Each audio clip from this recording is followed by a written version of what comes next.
I welcome you here, and I'm really amazed and encouraged by the enthusiasm which all of our industry participants in the blue economy have kind of taken on board this opportunity to kind of meet and hear what two of the world's experts on fish skeletons have got to tell us today.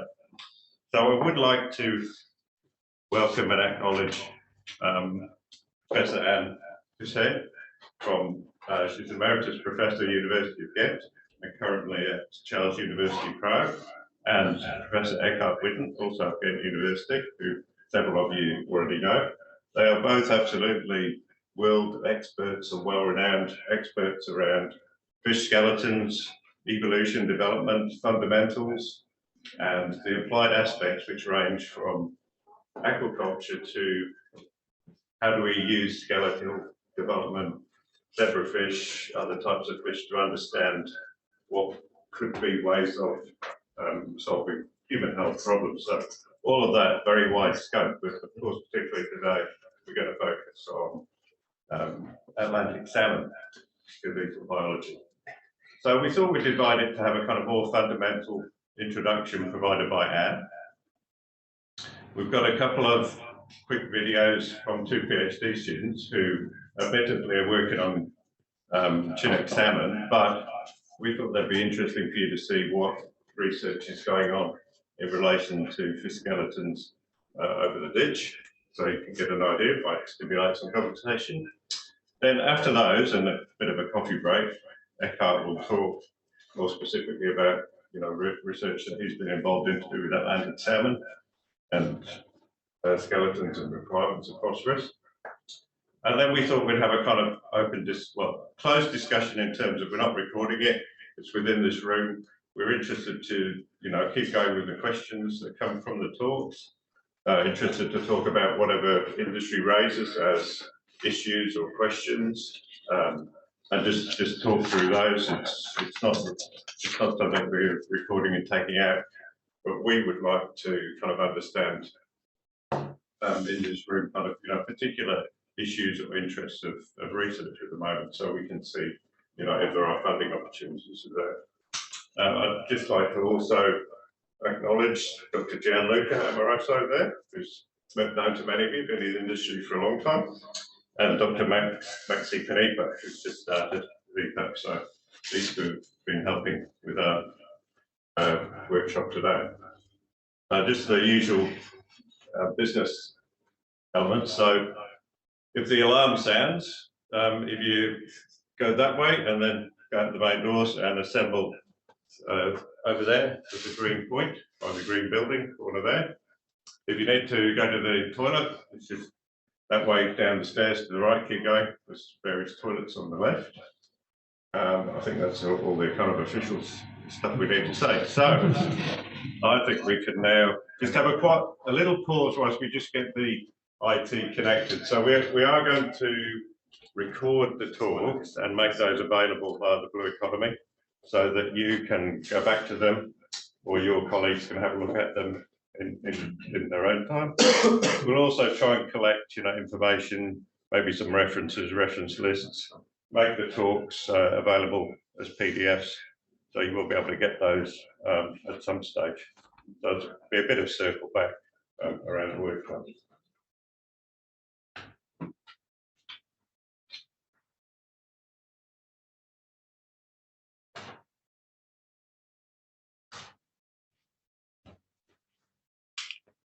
So I can relax now because I don't have to worry about the IT now.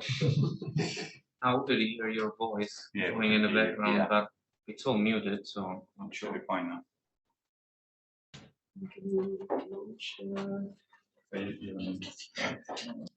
want to know your? I suppose so. Yeah.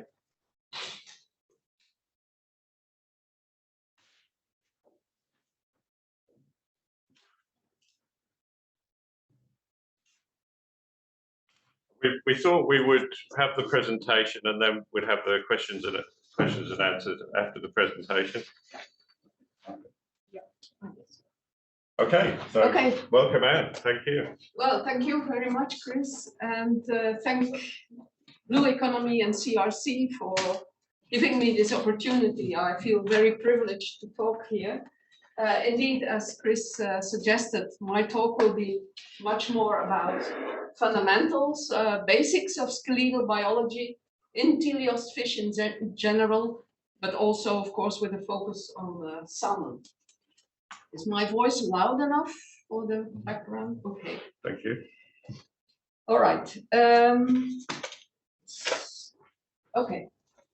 So this is the outline of my talk. I will not run through all the items because I will deal with them one by one.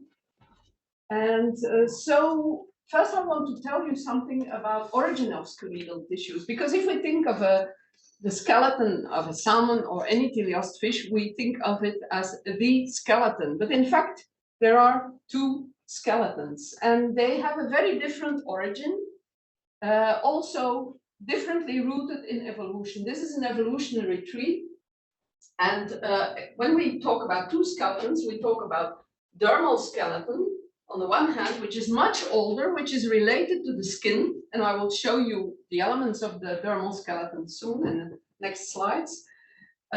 Originated way before there were any jawed vertebrates. And then the endoskeleton is of much younger age. So why do we distinguish these two skeletons? I will show this in a minute, but let me first indicate the differences between the two. The dermal skeleton, as I told you, is related to the skin. And the elements of the dermal skeleton don't have any cartilage precursor. They form directly in connective tissue as dermal bones or membrane bones. And they also display features such as continuous replacement and potential of regeneration. The dermal skeleton here on this schematic, this is a zebrafish, I'm sorry, it's not a salmon, and it lost its paired fins and its scales. But anyway, the dermal skeleton here is indicated in red. So you can see very well that it is limited in distribution, mostly in the head, and then the fin rays, shown in red.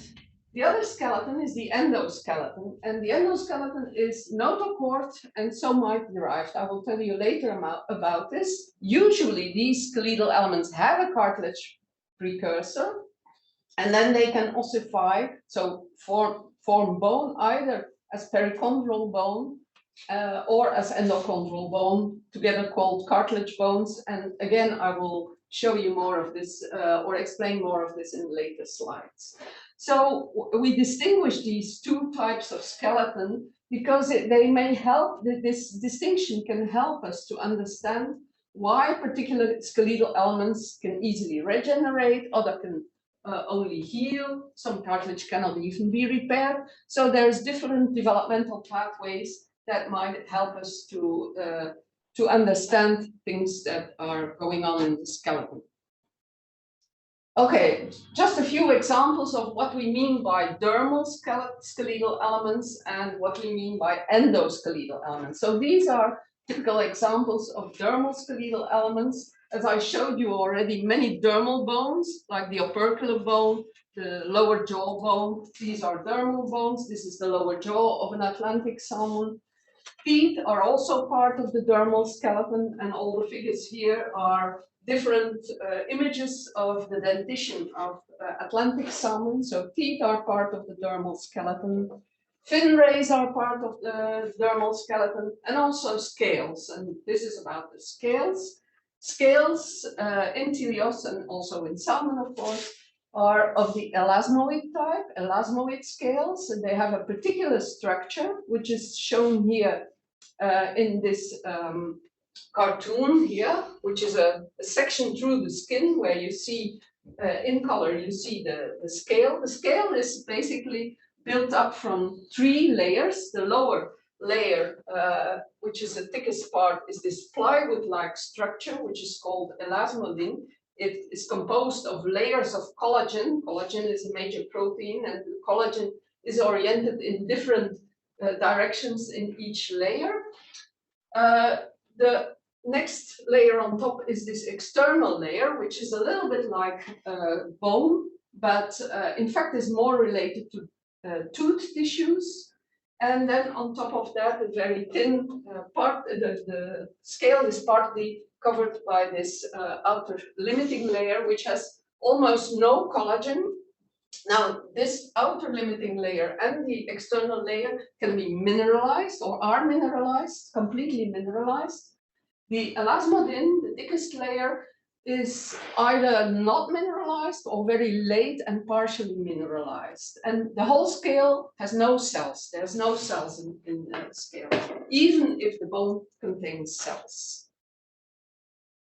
Okay, so we think, of course, of the skeleton as a structure that supports the animal, that has a mechanical function in terms of protection, in terms of moving, locomotion, feeding, serves also as muscle attachment, but the skeleton is far more than that. A role in mineral metabolism, a source of hormones, lipid storage, and some species acoustic reception, sound production, production of temporary or permanent sexual character. So there's a whole list of functions that the skeleton fulfills. Okay. So what are the cells, what are the tissues that are involved in the skeleton, and how do we study them? I present this picture just to introduce you also with the type of images that I will show later. A lot of our studies on the skeleton of salmon and other teleosts we do via thin sections.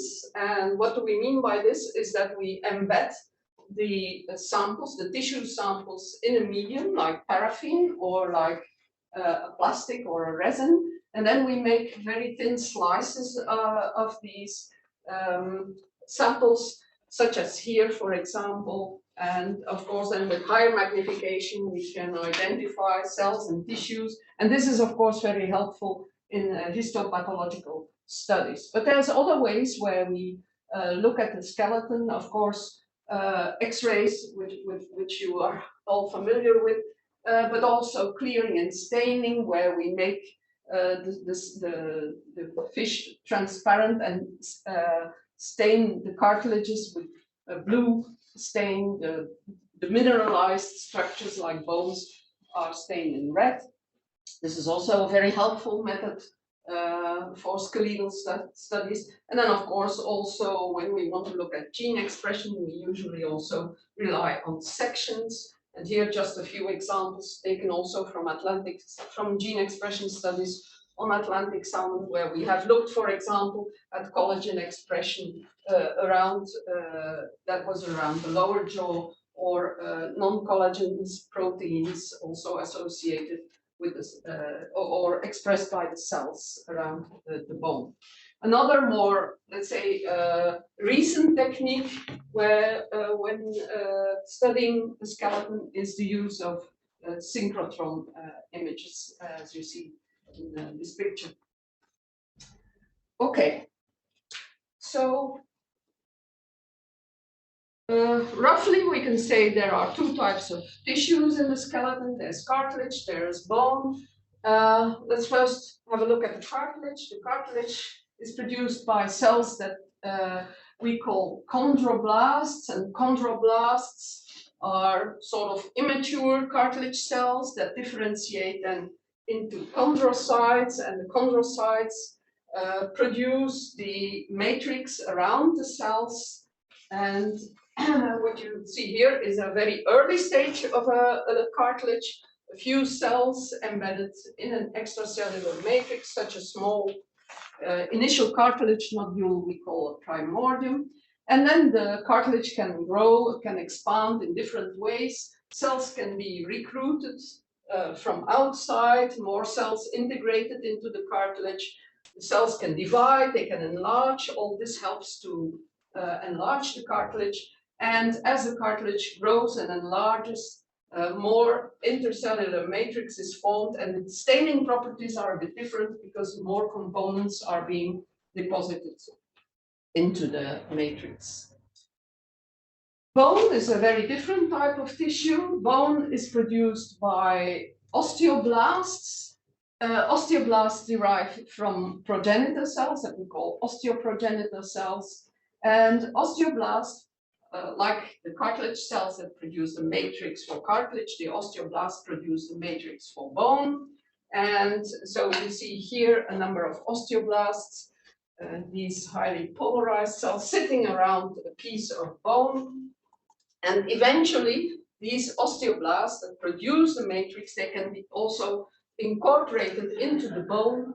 The little spots you see in the bone are integrated cells, so osteoblasts that have been taken up into the matrix. And from then on, we call them osteocytes. Now, if you are familiar with mammalian or human skeletal tissues, that's probably the way how you imagine an osteocyte with all these cell extensions and this network that makes the cells very highly interconnected. In salmon, it's quite different. As you will see in one of the other slides, the osteocytes have hardly any of these extensions in salmon. Again, another picture, the edge of a bone.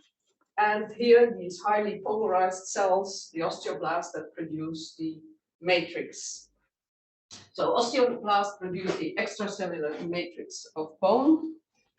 Extracellular matrix, what does it mean? It is the tissue that surrounds the cells. And again, it's very different if you compare cartilage with a bone. Both tissues are largely composed of collagen. So this protein that I talked about it already, but it's different types of protein. Cartilage is typically produced or composed of collagen type 2, together with proteoglycans, and this is a cartoon of how such cartilage matrix is composed. And this intermingling of collagen type, this collagen and these proteoglycans are chemical compounds that are composed of proteins and sugars. And this makes a very specific type of matrix that is responsible for the typical mechanical properties of cartilage. Mechanical properties: high resistance to compression, low resistance to tensile stress. Bone matrix, on the other hand, is largely composed of collagen type 1 in this case, very different from type 2, and also has a number of contains a number of non-collagenous proteins like osteocalcin, osteonectin, osteopontin. And bone also has a mineral phase, which is a carbonated apatite, so crystals, nanocrystals of calcium phosphate in the shape of apatite crystals. The mechanical properties of bone are quite opposite to those of cartilage: low resistance to compression, high resistance to tensile stress. And the first bone that is laid down in the skeleton has collagen that is in all sorts of directions. Like here, we call it woven bone. But then, as the animal grows and as the skeleton is being remodeled, much of this woven bone is replaced by parallel fiber bone, where the collagen gets particular orientations that are also very much related to the mechanical stress that is imposed on these bones. Okay, so when I was talking about osteoblasts, I told you in the end the osteoblasts get incorporated in the bone matrix, but that is only the case in a number of species of teleosts, mostly in lower, what we could say lower teleosts, or less evolved or more primitive, between quotes, teleosts. In these species, including salmon, indeed, we have cells that are incorporated in the matrix, and the white arrowhead shows you such an osteocyte, so a bone cell inside the bone matrix. They are not very numerous in the bone, as you can see. In contrast, more advanced teleosts, such as tilapia or cod, they produce bone matrix like the others, with osteoblasts, but the cells keep on the surface. They are not being incorporated, so you get a bone without cells. Anosteocytic, so no osteocytes, or acellular bone. In the bone, you can sometimes see things that look like osteocytes, but in fact, these can be, for example, small blood vessels that run through the bone. Now, one thing I should add about salmon, although it has this cellular or osteocytic type of bone, the early bones that are laid down during development still don't have osteocytes. So you could be mistaken. If you look at a very early stage of a salmon and you look at the bone, you could be mistaken in thinking that it has acellular bone. But it's just the beginning, the early stages, the thin bones at the onset of development, they just don't have cells. And that has also implications for other things, as I will show. One thing that I should stress is that bone formation is not the same as mineralization. Sometimes in the literature, this is being mixed up.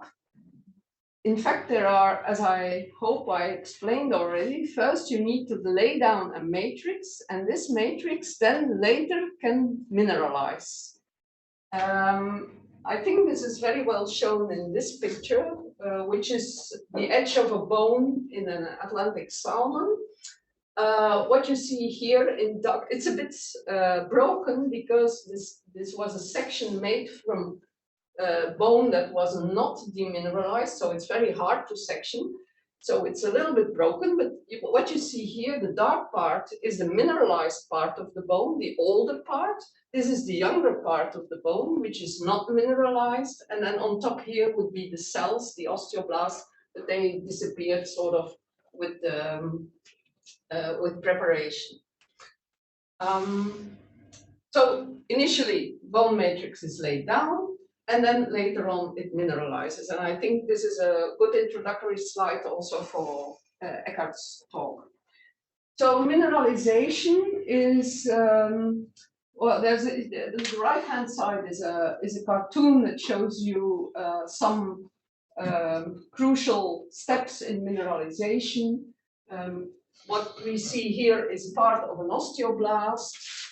We see here pyrophosphate. Pyrophosphate is a mineralization inhibitor, and to allow mineralization of the bone, we need to liberate this, or we have to break down this pyrophosphate. This is done with the help of this enzyme, alkaline phosphatase.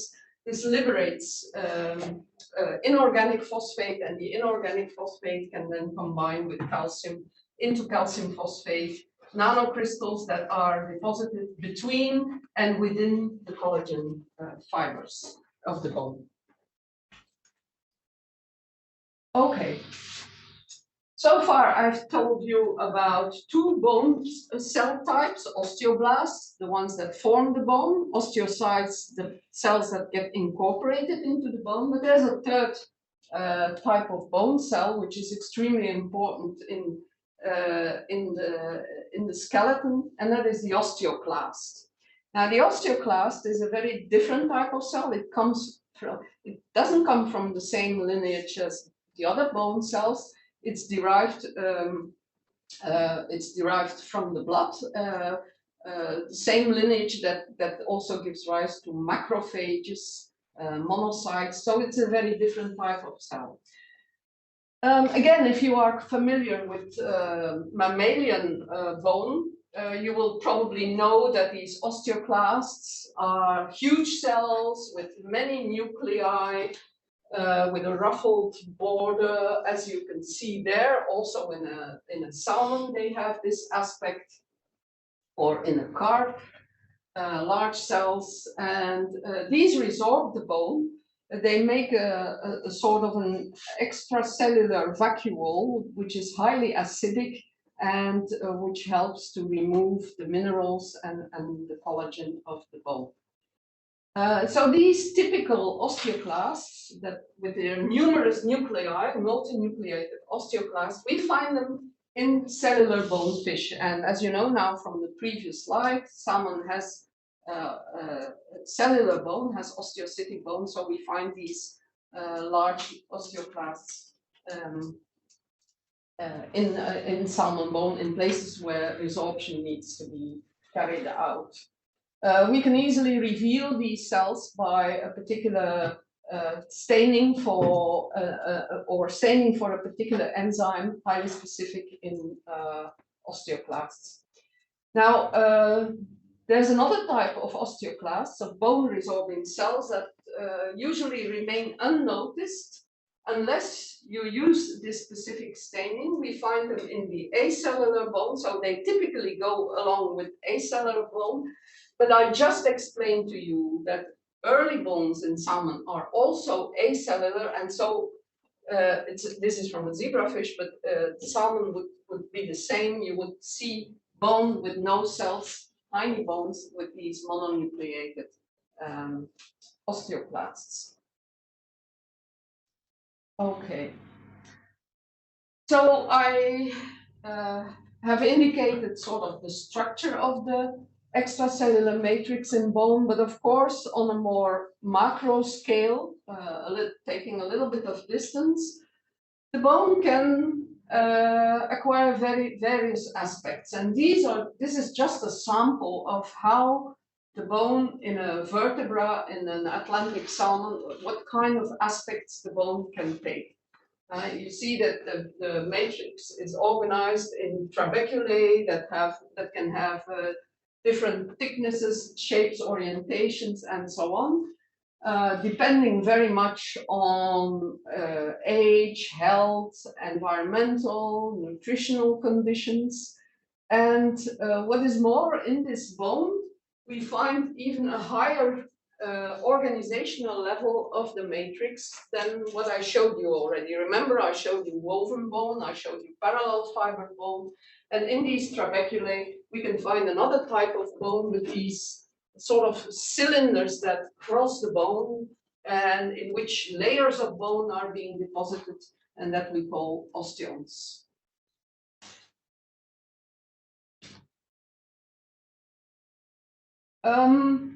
So now you think, okay, cartilage is something simple. The skeleton is something simple. You have cartilage and you have bone. However, teleost fish are notorious for the many different intermediate types of skeletal tissues that they have, what you don't find in tetrapods or in mammals. So for example, you have a huge diversity of cartilage types, and we have tried to sort of classify them. They go from cartilages with almost no cells to cartilages with almost no matrix, cartilage cells intermingled with lipid cells, so an enormous diversity, and accordingly a number of complicated names. I won't go into detail. Just a few images to illustrate these intermediate tissues. This is an example of a cartilage, very typical cartilage here, with its chondrocytes, its extracellular matrix, but as you can see, it grades here into something that looks more like a connective tissue with hardly any matrix. Other examples are intermediate tissues between bone and cartilage. Also that exists. For example, chondroid bone. Chondroid bone, as the name suggests, is bone with cells that resemble cartilage. They are found, these chondroid bones are found in particular places. For example, in joints, in articulations, like here, this is a chondroid bone, so the matrix is bony, but the cells are cartilage-like, and these chondroid bones, or this chondroid bone specifically develops on an articular surface.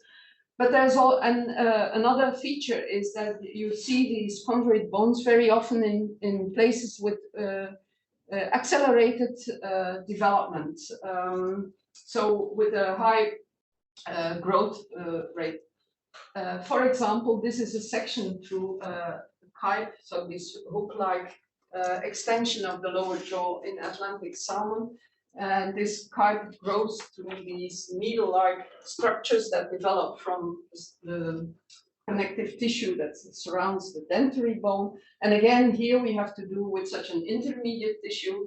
The matrix is perfectly bony, but the cells have characters of cartilage cells. For example, they express collagen type 2, or they express these components of the proteoglycans that are typical for cartilage. This is just a negative control here. So chondroitin 6 sulfate, hyaluronic acid are typical components of cartilage. So this mixture, these intermediate tissues are very common in teleosts. Okay, so what happens now to these tissues as the animals grow? The cartilage can undergo different fates. The cartilage cells can sort of enlarge, what we call hypertrophy, and they seem to be dying off. And in between the cartilage cells, mineral is deposited. Cartilage is not normally mineralized, not normally calcified, but in this process, indeed, the cartilage becomes mineralized. So calcium phosphate is being deposited in these in the cartilage matrix. So hypertrophy usually goes along with cartilage calcification. The calcification can be throughout the cartilage piece. All the darker pink here is the calcified cartilage. The light pink is the non-calcified cartilage. There in the middle panel, it's almost throughout the cartilage, but it can also be localized at the periphery of the cartilage. So calcified cartilage, just to be clear, calcified cartilage is not the same as bone. You start with another type of matrix. The mineral is also calcium phosphate, but the basic structure of the matrix is different. Mineralized cartilage often is being resorbed also. So what we see here is the formal outline of the cartilage. All this cartilage has disappeared. The cartilage here is undergoing hypertrophy. The cartilage is being mineralized, and that's often a sign of now you get resorbed. So all this cartilage has disappeared. But different from what we see in mammals, for example, all our long bones are formed by this type of cartilage resorption and replacement by bone. Different from that situation in humans, the bone that is deposited here against the resorbed cartilage is usually very limited amount. And also what you see is that the cavity that is left from the resorption, it's not filled up with bone, it's filled up with lipids. So the cartilage, the marrow cavities in teleost fish bones that derive from mineralized cartilage, from resorbed mineralized cartilage, these cavities contain lipids, large amounts of lipids, and not hematopoietic tissue, not blood-forming tissue. So I run a little bit up front because, in fact, in the previous slide, I will go back to the previous slide. In the previous slide, you could already see something here around the cartilage, this light blue band here around the cartilage, which is the initial stage of bone formation around a cartilage module. Again, you can see this band here, and this is a very common type of bone formation also in salmon, which is called perichondral ossification. So it's bone formation. Perichondral means around the cartilage. And in fact, what I showed you in the previous slide is the succession of what you see here. This would all be resorbed, and some bone would be deposited on the leftover cartilage, and all this would be filled up with lipid. These are just other pictures from perichondral ossification. Again, on top there, you can see on top here, you can see the cartilage here and the perichondral bone rim around. The cartilage is not resorbed yet here, and this is an electron microscopic picture, again from the cartilage matrix, which is very distinctive from the bone matrix around. So I introduced you already to another type of ossification apart from the perichondral, so around the cartilage. If the cartilage gets resorbed, you can have a little bit of bone lay down against the leftovers of the cartilage and a little bit of bone inside the marrow cavity, but most of it, as I told you, is filled up with lipid. So these types of bones, perichondral bones, endochondral bones, or collectively called cartilage bones, they are the building blocks of the endoskeleton. The dermal skeleton, as I told you in the beginning, the dermal skeleton forms without cartilage precursor. So within the connective tissue, you have cells that differentiate into osteoblasts and directly start to produce bone matrix. So this dark blue element here is a little spicule of bone, start of a bone, and the cells around are the osteoblasts. This is another type of section, another type of staining. You can see here, again, a very tiny spicule of bone sectioned.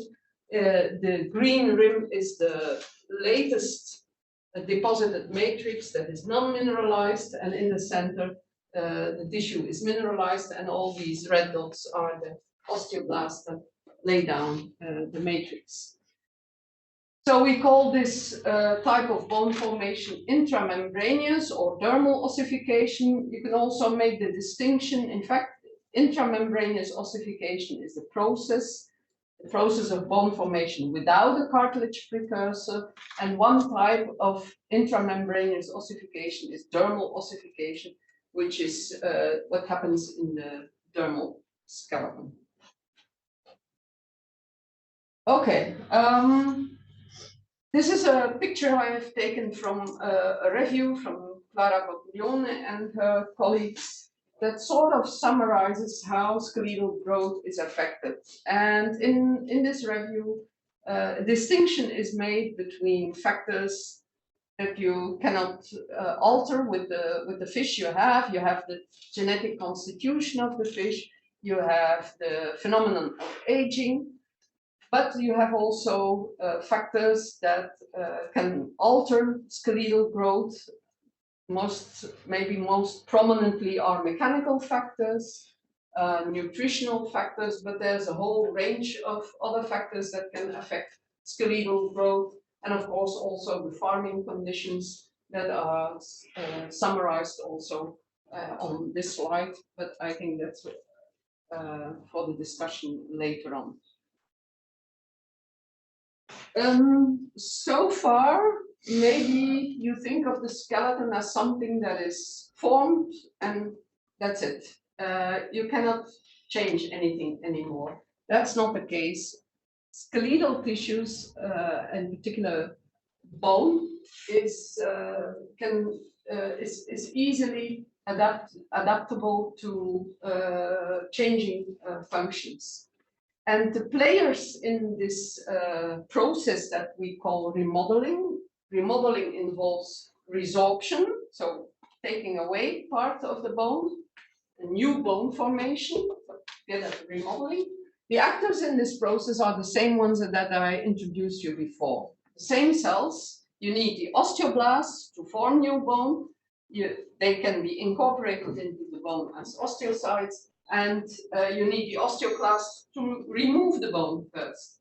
So again, pictures of the different types of cells. Here are some spicules of bone, and these dark dots here are the osteoblasts, the bone-forming cells. These are osteocytes in salmon bone, and in this particular image, you can very well see that the osteocytes don't have this elaborate network of extensions. They might have maybe a few extensions.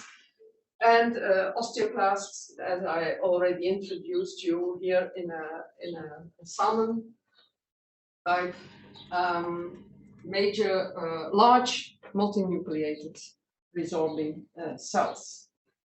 So why would bone be remodeled? What are the let's say, what are the factors that can provoke remodeling? First of all, growth, and I will show you examples of that. Mechanical adaptation, mineral metabolism. This is kind of a number of factors that can induce bone remodeling. I will show a few examples. Remodeling to facilitate growth. Just think of a sort of a curved bone that has to enlarge. Of course, the outside, when the curvature of the bone has to change, you need to resorb from the inside and you need to deposit new bone on the outside. For example, a tubular bone or a bone like here, a bone that sits, this is the bone, that sits around the canal of the lateral line system. As the animal grows, the curvature of the bone has to change and you have the resorption on the inside indicated by these, this specific staining here for osteoclast, which is absent here on the outside because that's where the new bone is formed. So this is an easy example of why remodeling is required to allow growth. Another one, another factor that can lead to remodeling is mechanical stress that is applied on the bones.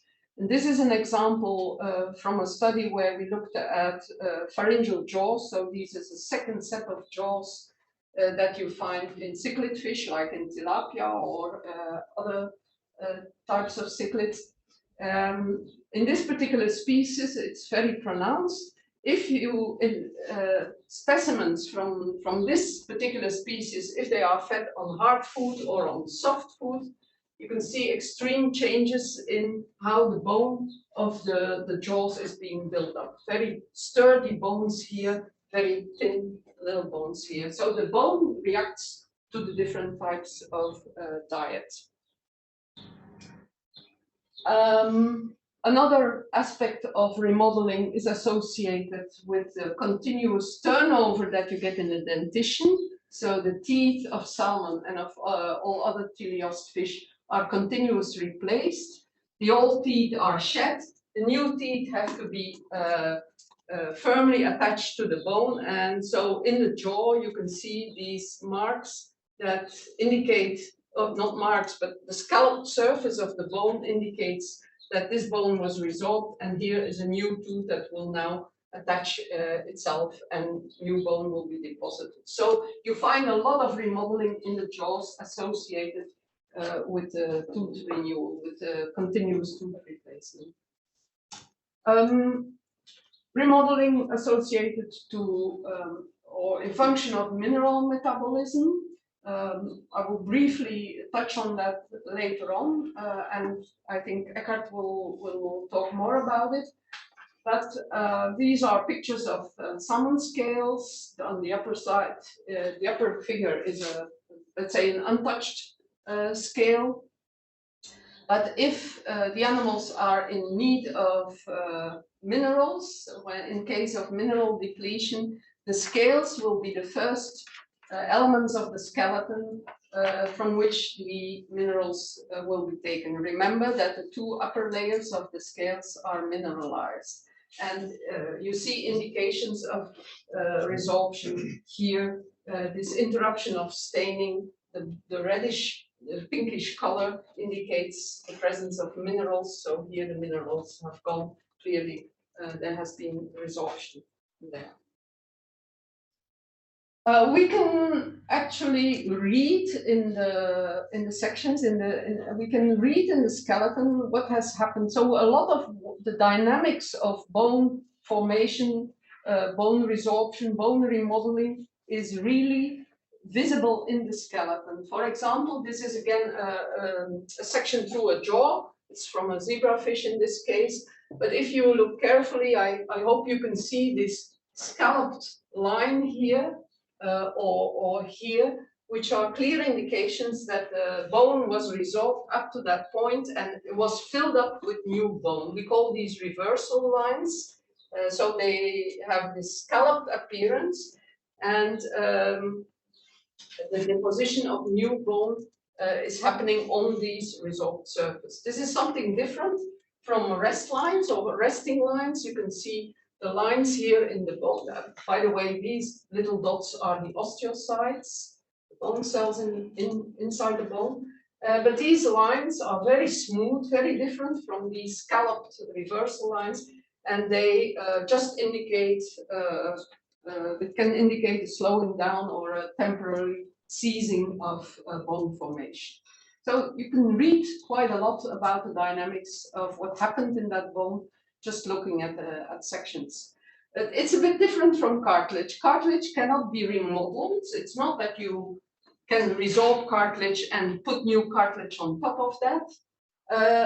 That doesn't mean that cartilage cannot tell us much. For example, in this piece of cartilage, which is taken in the skull, you can also read a lot about the dynamics. You can see that this is resting cartilage, not much happens there. These are zones of proliferation where the cells are multiplying, here hypertrophying, and so here are places where bone is being deposited. So again, it tells us a lot about the growth dynamics of these skeletal elements.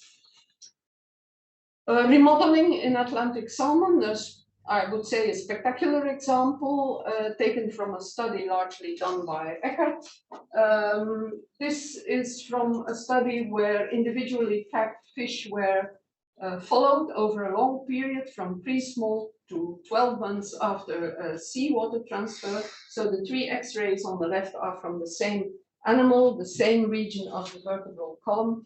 And what we could observe in these pictures, and confirmed also by the histological sections, is that initially vertebrae fuse. You can see the trace of a fusion indicated by arrows here. But as the animal grew and continued to mature, these fused vertebrae were sort of taking the aspect of one single vertebrae, and indeed what the histology, what the sections show is this enormous remodeling. In fact, this is the normal situation. You have 2 vertebrae here. You have the intervertebral space with leftovers of the notochord. I will show you this later on. In this intervertebral space, the tissue of the notochord was transformed into cartilage. The cartilage was eventually undergoing bone formation, and the fused vertebrae eventually remodeled into one normal vertebra. So this is an example of how remodeling can happen. One brief slide about the physiological control of skeletal tissues, and I'm very short in that because I don't want to steal too much of Eckert's talk. What I want to insist on is, of course, I talked about calcium phosphate, the mineral in bone, but also in calcified cartilage. So calcium phosphate needs calcium and needs phosphorus. Calcium is, well, teleost fish are largely independent from dietary calcium because the calcium is taken up from the water via the gills, yeah, or most of it, up to 95%. So teleost fish basically never get into trouble with their calcium. What they get into trouble or can get into trouble with, or supposed to be getting into trouble with, is the phosphorus, because the phosphorus needs to be delivered via the diet. So the fish, teleost fish, salmon, depend on dietary phosphorus, and then intestinal absorption and renal reabsorption. So very different for phosphorus and calcium. I would like to, I see I'm running out of time, I would end at a little bit, let's say, hierarchical level. I've talked much about cells and tissues, and mineral. What I want to do is go a little bit more to the anatomical level, a bit higher up, and look at the axial skeleton of salmon. Because, of course, when we think of a healthy skeleton, we most often think, of course, of the vertebral column. This is an X-ray of a healthy Atlantic salmon. And the vertebral column, composed of the vertebral centra with their associated elements, it looks kind of homogeneous throughout. What I want to point out is that these vertebral centra initially, for their formation, depend on the notochord. The notochord is this flexible rod that supports the embryo, so from very early on, which is surrounded by a sheet, a notochord sheet, and it is, in fact, this notochord sheet that will start off the formation of the vertebrae. So the mineralization of the notochord sheet, it's something that is different from bone. I will show you in the next slide. So on the left side, here you see a microscopic image of this very early notochord filled with vacuolated cells. And what you see on top is this segmented mineralization of the notochord sheet. It's not the vertebrae themselves yet. The mineralization happens in the sheet that surrounds the notochord, and that's what you see here in blue. This is a cross-section through a notochord, vacuolated cells inside, notochord epithelium on the side, and then you have this sheet around, and it is this sheet that that makes these segmental mineralization that announce sort of the position of the vertebrae. Now, it is important also to point out that it is not just the mineralization of the notochord sheet that kicks off the development of the vertebrae, but also that there is probably no role for the osteoblasts in that process. Because although you have cells that will deposit bone around, they are not the drivers of this segmental mineralization of the notochord sheet. Of course, once you have this segmental mineralization of the notochord sheet, then afterwards bone is being deposited around, and here we look at another, let's say, another orientation of the section. That was a cross section. Here we look at a sagittal section, so through a series of vertebrae. This would be the intervertebral space, and so around the notochord sheet you have then the deposition of bone, and then also the trabeculae that span these what we call the vertebral end plates, and which are the areas of intensive growth. I think, okay, yeah. So if you look at an X-ray of a vertebral column, the vertebrae look quite similar, and usually there's only a distinction made in the vertebral column in 2 or 3 regions. The abdominal region, which has a number of other names, the abdominal region which has the vertebrae with the ribs, and then the caudal region where the ribs are lacking, where there's no ribs, but where you have hemal arches and hemal spines. So this kind of dual subdivision is very common in the literature. And then, of course, you have the skeleton that supports the caudal fin. But a previous PhD student of us, Albert de Klerk, he looked in more detail, in high detail actually, to the axial skeleton, so to the vertebral column of Chinook salmon. And he came up with a much more refined much more refined categories of vertebrae, where he distinguished 6 different regions, not just the 2 that or the 3 that I just showed. But the importance and yeah, let me first say that the categories that he defined were based specifically on the elements associated with the vertebral centra, so the neural arches, neural spines, hemal arches, hemal spines, ribs, and so on, rather than the centra themselves. And this is taken from his paper, where he schematically shows the different types of vertebrae. Now, I think the importance is that this refined identification of vertebral column regions can help us to better understand how particular skeletal deformities arise.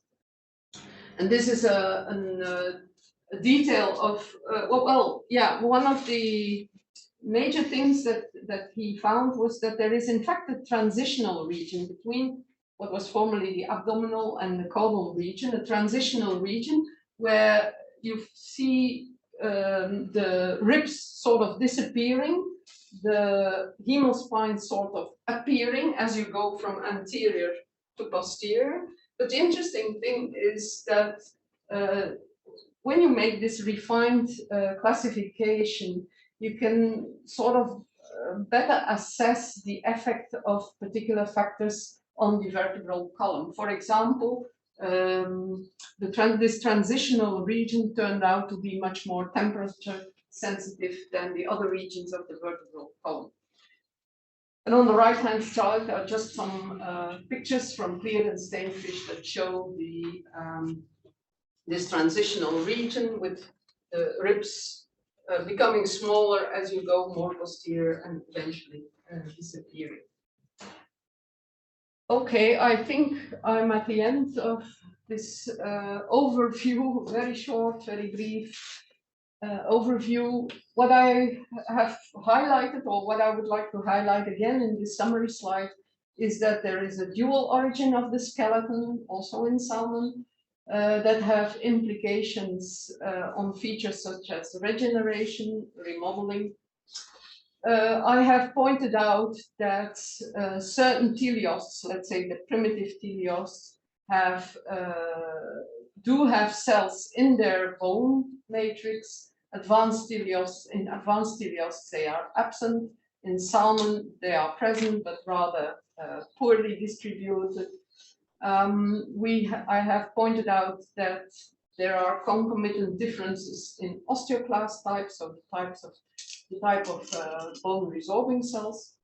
I have highlighted the high diversity of intermediate tissues between connective tissue, cartilage, and bone, which to a large extent reflect the large plasticity of the skeleton, possibilities for functional adaptation. I indicated the scarcity or the rarity of endochondral ossification, and that the marrow cavities have no blood forming role, no hematopoietic role, that they function as lipid storage. There is ample or abundant remodeling ongoing in the skeleton. It's not something rigid, the skeleton. It serves different functions.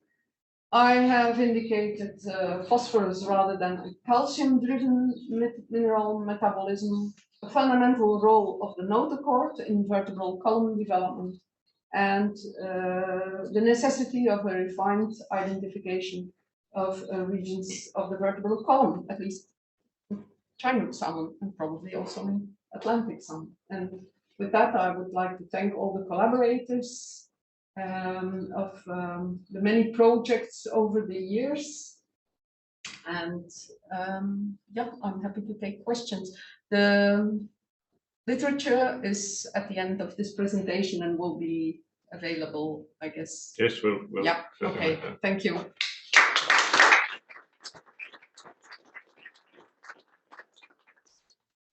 Thank you so much, Anne, for a very expert and comprehensive walk through a hugely complicated area that you've distilled into a marvellous presentation. So thank you for that. I'm sure it's very much appreciated.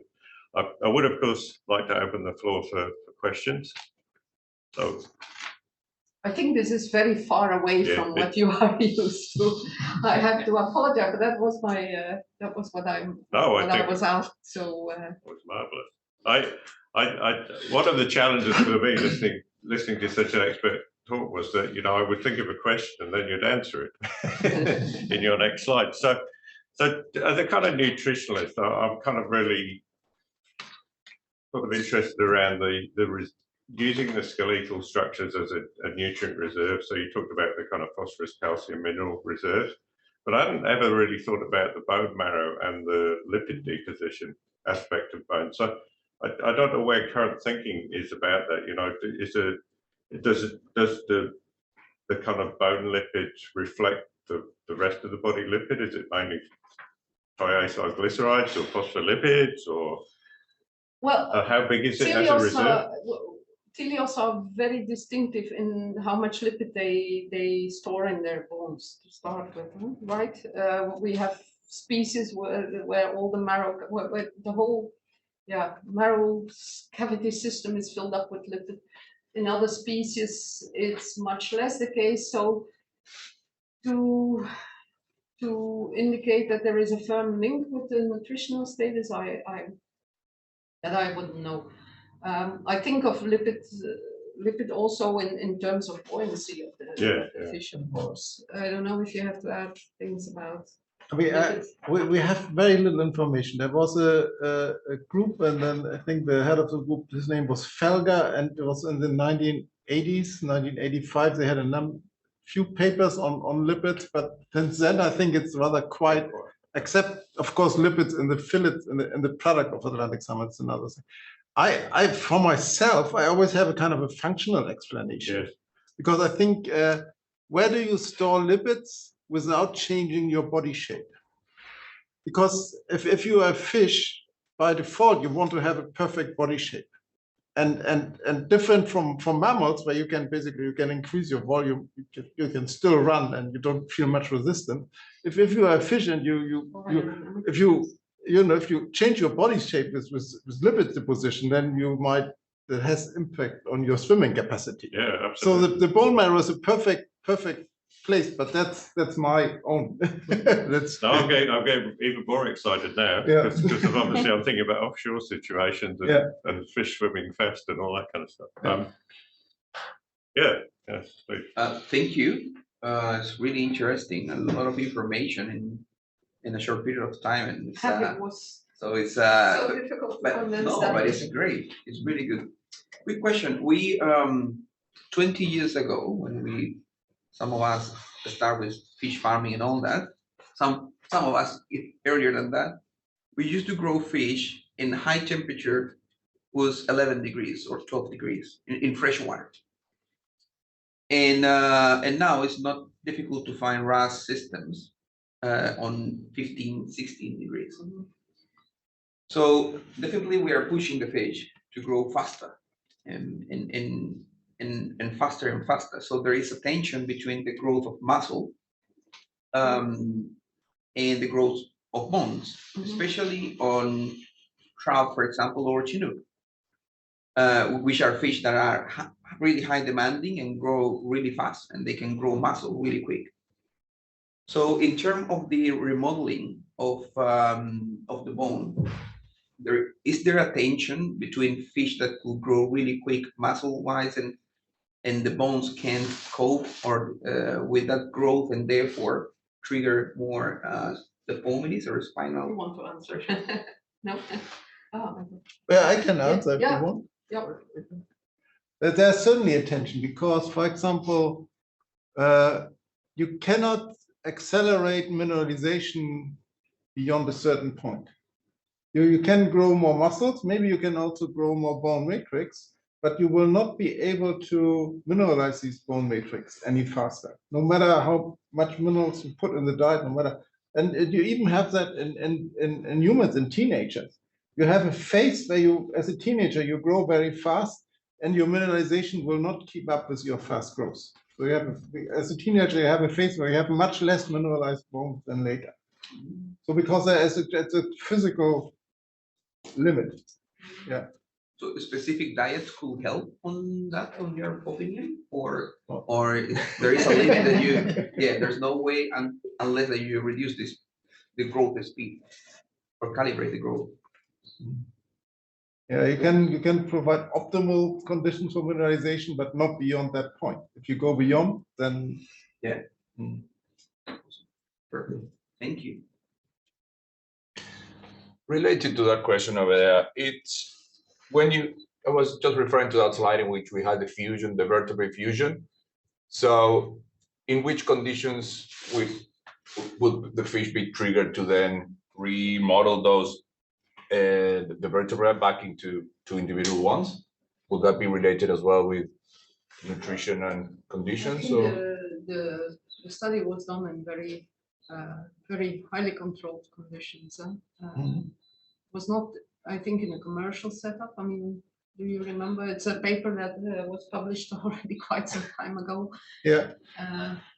But what we found in that study was condition is difficult to say, but let's say what we observed was if you have a fusion of only two vertebral bodies or maximum of 3 vertebral bodies, they are capable to remodel into one, and basically the problem is contained. I will talk later about that. We also have confirmed it in a more recent study. But if you have more, then it's an aggravation of the situation. Yeah, it's more about the number of vertebrae affected. If it's kind of limited in a restricted space, you can. But still, I think you would need conditions that are really sort of optimal for the fish to. Yeah, let's say it's a fish has maybe a temporary little bit of problem, 2 vertebral bodies fuse, and then you put them into seawater, whatever, they will fuse, and problem will be basically contained and solved. But if there's a kind of a multiple fusion, that is a kind of an aggravating scenario. If there's 3, 4, 5, then more and more vertebral bodies will be sucked into this fusion center, and then you really create this big fusion, and then in the end you will have these kind of connective tissue, ectopic extending into the fillets and blah blah blah. Then you really have a problem. I mean, also for your product in the end, and of course an animal welfare problem. But 2 or 3 vertebral bodies, they're capable of containing them. Does that self-repair? What stage of the life cycle of the fusion occurred? Now we have basically looked at smalls and early seawater stages. I don't think we looked at very early stages so far. Yeah. But of course, in theory, the fusion can happen already at a level of very early on. I showed you the segmental mineralization of the notochord sheet, and there it can go wrong already. And at least in our zebrafish studies, we see problems that arise or that are noticeable in adult zebrafish, but that we can trace back to problems with the notochord sheet. That is very often underestimated, and that has nothing to do with the bone in itself. In fact, it's an underestimated, let's say, element or component in a healthy skeleton, in a healthy forming spine. Yeah. At what stage of development does that notochord sheet start to mineralize in the salmon? Well, before, I mean, very early in development, after gastrulation. So in day degrees, what would that be? I mean, they still have a big yolk sac. They have not hatched at all during embryonic development. Is there research indicating at what degree day level these sorts of changes are occurring, which could help us pinpoint problems that may occur? The most research is done. I mean, there's a paper from the group in Norway, from Sindre Goldmore. They have published a number of papers on salmon. Oh, yeah, it's listed in the reference. Actually, the picture of is from this group. Yeah, this one. Krüvi et al. That's Krüvi et al. Harald Krüvi and Sindre Goldmore, and they have published a number of excellent papers on the they early. describe exactly this pattern in salmon and probably Yeah. also with the indications of day degrees and so on. We have a little bit basically in science, we have a little bit of shift of paradigm, but it's mostly done this research on zebrafish, also in the biomedical sector, because so far we thought that kind of the vertebral bodies or the patterning of vertebral bodies only comes from the somites, these kind of building blocks, and they deliver cells. But now we know, at least in zebrafish and most in Medaka, but then also of course in salmon, that actually the notochord itself has its own pattern, independent from the somites. So the vertebral centra are patterned by the notochord. So maybe somites is not very familiar to you. So somites are indeed embryonic building blocks, and our vertebrae completely depend on somites, completely somite formed. Yeah.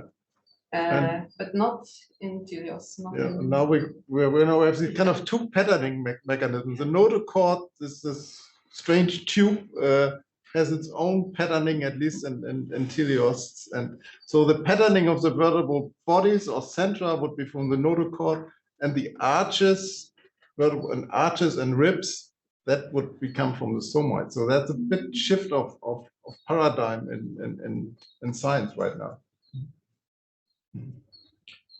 So calcium availability in this very early stage in the water is important during the incubation stage. Yes, The but water quality itself. But I mean, the yolk is very calcium rich. I think the mother would provide a lot of calcium into the yolk. Would probably they have enough calcium. I mean, they are very flexible. I mean, they can take calcium from the diet, but if there's not enough calcium in the diet, then they take it from the water. So it's not that they, I remember a paper, I think from the 1980s in Canada, probably about, and this is a crude morphology level, but that they were talking about length grows, then weight grows, then length grows, then weight grows. It's like, and it kind of makes intuitive sense, but is there a kind of, is there more refined or advanced thinking on that kind of simple proposition that you need the scaffold before you can put the muscles on? Well, it's maybe funny, but I know of papers that indicate that the muscles do whatever they want to do, and if there happen to be bone to which they can attach, they do. But if the bone is not there, they will go straight. So I think that has sort of changed my idea about bone muscle interactions. Okay, those were studies of eye muscles, but yeah, I think be valid for other muscles as well. That reminds me of another paper that was written by somebody who found some trout, I think they were, that had been in a water reservoir for years, and he proposed that the skeletal growth continued, and the kind of organ growth, or the sensory organ growth continued. So the eyes were much bigger because they kind of maintained the growth of the eyes at the expense of the other tissues. And I just want to be interested to know how that kind of aligned with the kind of skeletal growth. And well, that about the eyes I didn't know, but that the growth continues, yes. I mean, our zebrafish in our tanks, they were kind of, very, very small amounts of food, but they prioritized the growth of the sensory organs. So I mean, okay. I'd be interested in that kind of dynamic between what happens to the bone and anyway. All right. Any last question? Yeah. Just lastly, you mentioned, so there's the matrix of the skeletal structure, and then it gets covered. And there was mention of woven or parallel fibers. Is there like a rule about which is woven and which is parallel, or does it change? Can it change? Woven, the first bone that is deposited is usually woven. Woven fibered, they call it, woven bone or woven fibered bone. But that remodel is being remodeled Okay. and mostly replaced by parallel fiber, or even higher level of organization, the ostions, with these cylinders. Well, Okay. our bones are compact bones are. So woven bone is again first laid down bone and then often replaced. Yeah. Yes. When you're mapping out the skeleton and you're going through the ribs, you mentioned there's a transition section. Is there a particular point in the life cycle where that's gone, like they're fully developed, or is there always a transition section? Oh, I didn't. So where is the transit, or is I didn't get the question completely. When you're looking at the backbone, and then you had a diagram that had The transitional region, yes. yeah, for the ribs. Is that always present, or is there a part of the life cycle where it's not there anymore? No, it's. I mean, it goes along with the development of the associated elements, so it is there. Yeah. Also the adult fish. Yeah. Okay, cool. Right, okay, well, if we could thank you one more time, thank you very much, Anne. But the kind of plan now is to show one of our pre-recorded short videos from a student, so Maxie will just set that up. Feel free to just stand up and wiggle around a bit. Once we've done the first video, we'll have a break and kind of get the coffees and things organised, and then come back for a second video before I come. So. There's a difference.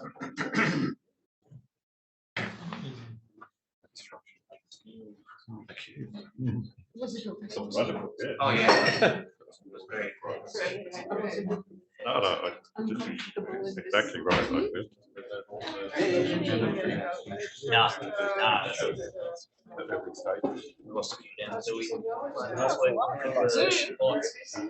Still going to take 5 minutes. The line trains couple of days later. I think I don't think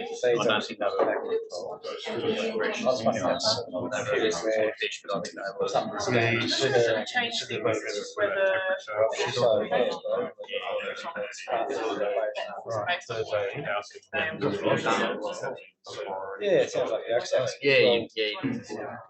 It's in the box.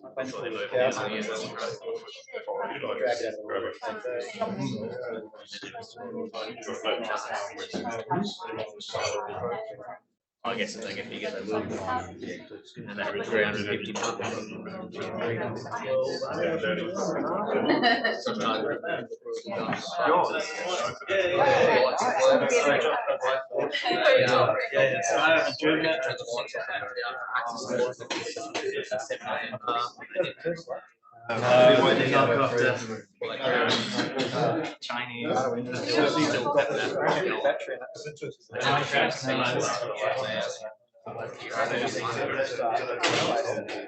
Wow.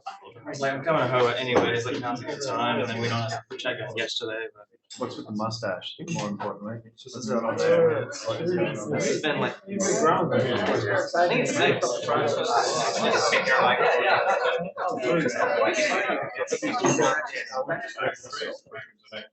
It's too long if I die. I don't think it's very difficult. That's exciting. So I think the lady said it was charging Hamilton.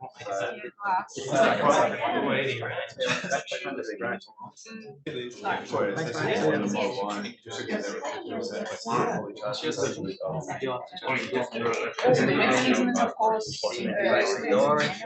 that was the first observation.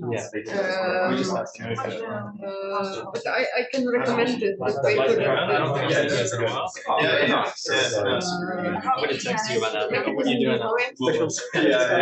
Again, these transitional results is based on how much these elements develop. And So yes, that makes sense. There might be, again, because it's a transitional zone, there could be a developmental path. Grateful gratitude. Different from the one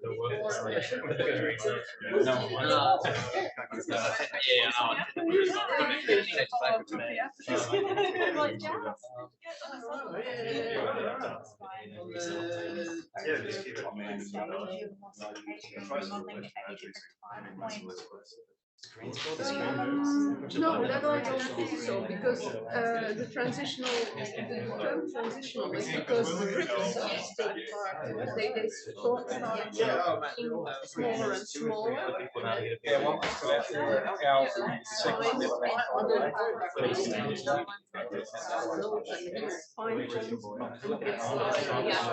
That's why it's transitional. So it's the opposite to what is always said abdominal. So abdominal is with the ribs and the columns is around. So that doesn't count.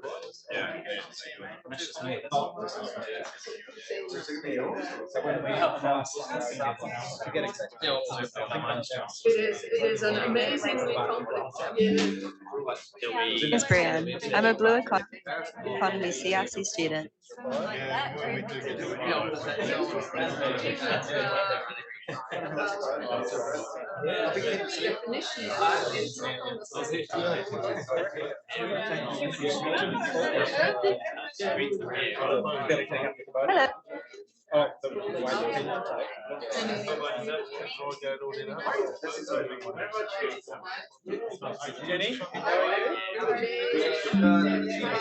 Hello, my name's Brianne. I'm a Blue Economy CRC student, and my research focus. Well, I feel it would be easier if we run this short video and then we have a longer break. So that's all right with everybody. So the first presentation is by Bree, and she says who she is. So I won't kind of introduce her, but we're very pleased to have Bree as a PhD student. Gianluca's a primary supervisor. She's got a nice big supervisory team. She's got an interesting background. She did a master's at the University of Edinburgh in animal welfare, and she then worked for the Society for the Prevention of Cruelty to Animals in New Zealand, setting up their criteria for welfare for Chinook salmon, which we might talk about later in the workshop today. And because of that, she took the opportunity to start a PhD with us on the topic that she'll give you a presentation about. So we'll hand it over to Bree, as it were. This is a pre-recorded one, so you won't be able to ask questions as it's running. Hello, my name's Brianne. I'm a Blue Economy CRC student, and my research focuses on the development of intermuscular bones, also known as pin bones, and their role in the skeletal health of farm Chinook salmon. This research will contribute information to our knowledge gaps in pin bone development and function in salmonids, which will help in solving the current pin bone problem, which I'll describe further in this presentation. A healthy skeletal system is fundamental to fish welfare and performance, and a key physiological feature of a robust fish. The presence of skeletal abnormalities in farm salmon is a persistent problem in aquaculture, with biological, animal welfare, and economic impacts. Poor skeletal health poses a significant risk to the ability of fish to survive and thrive in their environment, particularly in physically demanding offshore and higher energy environments. New Zealand currently produces 75% of the world's total farm Chinook salmon, commercially known as king salmon. The largest producer of king salmon in New Zealand have recently been granted approval to establish the first open ocean site in New Zealand, which they've named Blue Endeavour. Offshore sites offer better flow and more stable temperature conditions, but they also experience rough weather and strong water currents. Fish can become fatigued and susceptible to injuries if current speeds exceed swimming capacities. For fish to thrive in these environments, they require a robust skeleton, which is resistant to injury and deformities and can facilitate dynamic movements. Deformities of the fine bones of fish, such as ribs and pin bones, have received less attention than vertebral body deformities, despite their potential to cause significant welfare and product quality issues. Pin bones are small spicule-like bones embedded in the muscle fillets of salmonids, cyprinids, and other important aquaculture species. These small bones have a large impact on fish processing and can present a potential consumer health concern if ingested. The king salmon aquaculture industry has been historically impacted by spinal curvature and only recently by these pin bone malformations. However, knowledge regarding their cause and pathology is limited. After preliminary investigations, we have characterized this issue as an incomplete ossification of the bone at both the proximal and distal ends, which is detectable via X-ray images in harvest-sized fish, as you can see there in Figure 8. The non-ossified ends are very soft, as seen in Figure D, and therefore do not protrude above the surface of the fillet, as seen in Figure B, which makes the removal at processing very difficult. Figure C shows all 32 pin bones from a singular salmon fillet. Different categories of pin bones exist in teleost, which are classified based on morphology and area of attachment.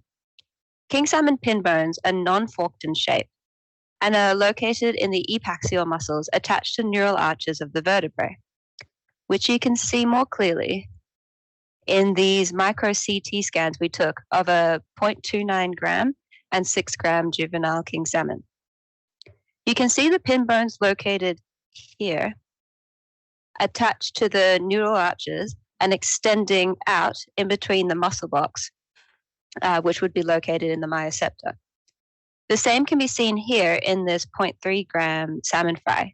So this preliminary analysis also revealed ossification of the pin bones as early as this stage in development, which was approximately 35 days post-hatch. Current understanding of pin bone development and function in teleost has mostly relied on morphological research. More recently, advances in our understanding of molecular mechanisms of pin bone development in cyprinids has been made, largely driven by the exploration of breeding pin bone-free fish for use in aquaculture. However, this is a cause of concern considering the function of pin bones is still poorly understood. Hypotheses include being involved in muscle contraction and force transmission during swimming. To our knowledge, there is no available research on salmonids concerning the ossification process, timing, and pattern of development. This is problematic in the face of persistent skeletal health and welfare issues, selective breeding pressures, and industry expansion.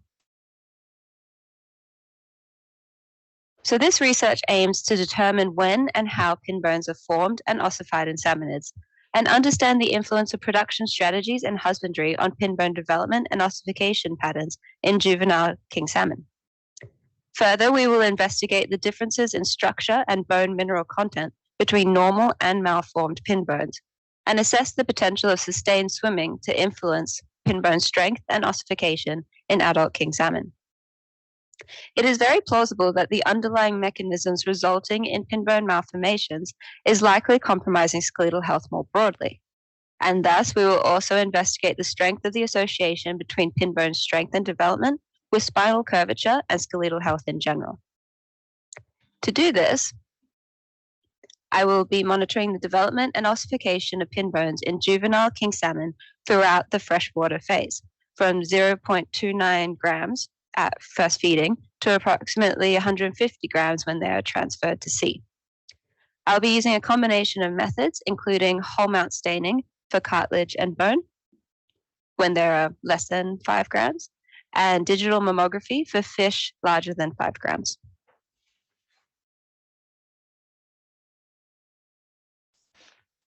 Histology will be required for multiple components of this project to understand the phenotype of normal and malformed pin bones at the bone cartilage structural level. Phosphorus and calcium content of normal and deformed pin bones will be measured using mass spectrometry, and the breaking force of the pin bones will be measured using a texture analyzer.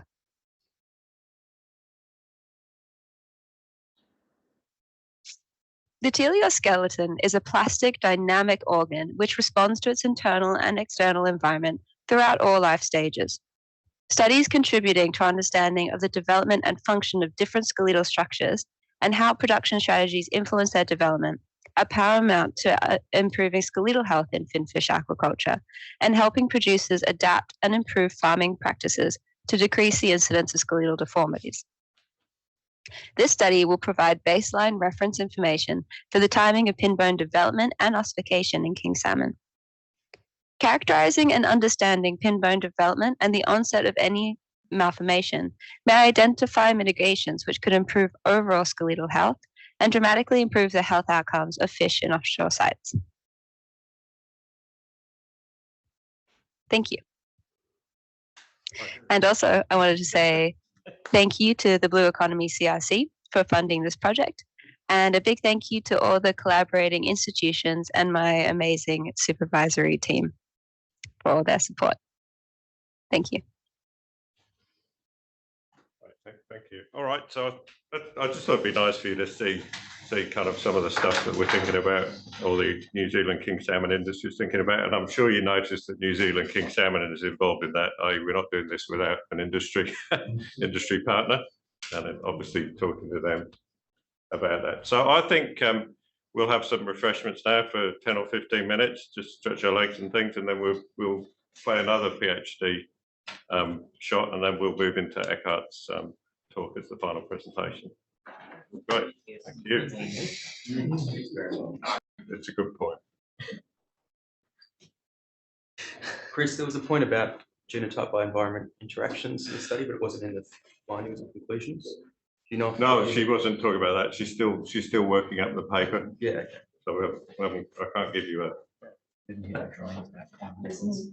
But there is quite a lot of stuff coming out of Jane's bigger topic about all the, and you've probably read most of it anyway.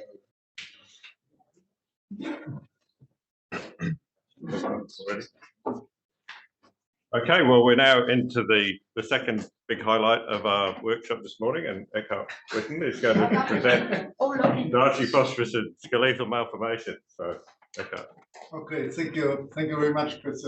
Thank you for inviting us. It's a great pleasure to be here and to be able to present our studies.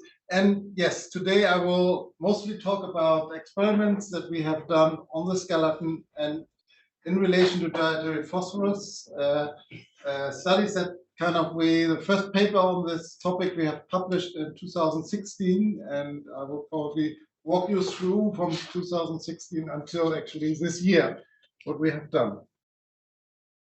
So if we think about vertebral deformities, of course we can think about these kind of oval big compression and fusion centers that actually then extend ectopic fibrotic tissue into the musculature, and then you really have an animal welfare problem, and we have a product quality problem.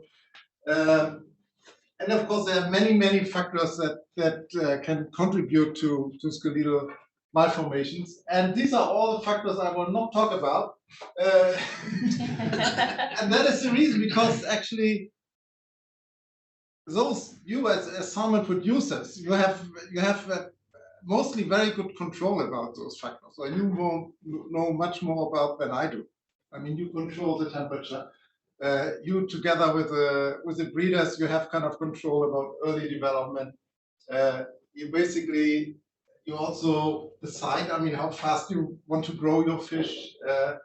Again, the egg producers, genetic predisposition, rearing density, and kind of what type of fish you use, if you use triplets or duplets. There's all things that you basically control, and there's nothing I have to contribute, kind of. So what I will talk about is dietary phosphorus, because dietary phosphorus is always kind of, that is the kind of the question mark, the unknown. I get my fruit, my pellets, and then is there enough phosphorus in the pellets, what type of phosphorus it is, and this is always kind of the unknown component.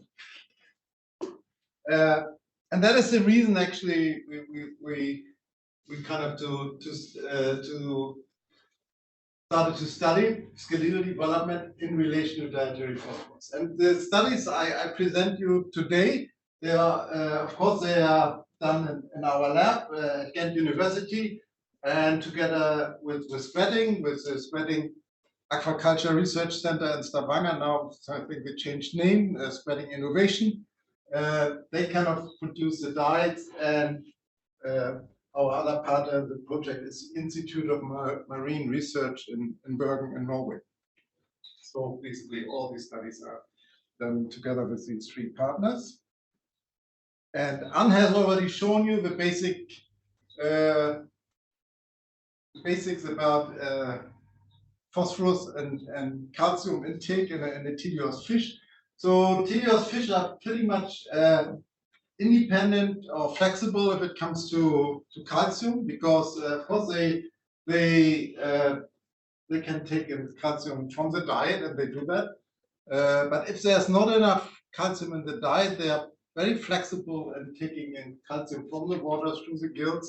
Very efficiently. It's an ATP-driven, highly effective process.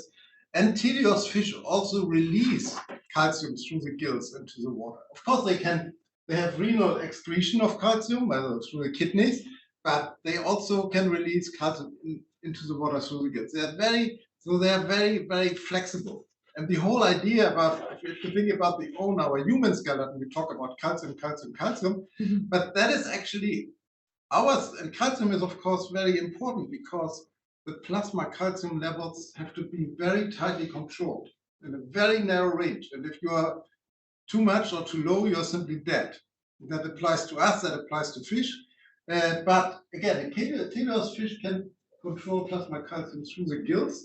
That is also the reason they don't really have to involve their skeleton into their calcium mineral metabolism, because they really do it through the gills. It's very different.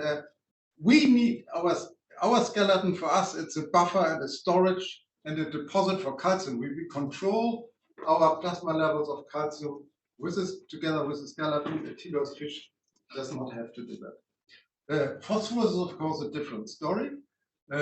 There's usually not much phosphorus in the water, and there's a very limited capacity to take up phosphorus from the water for a fish.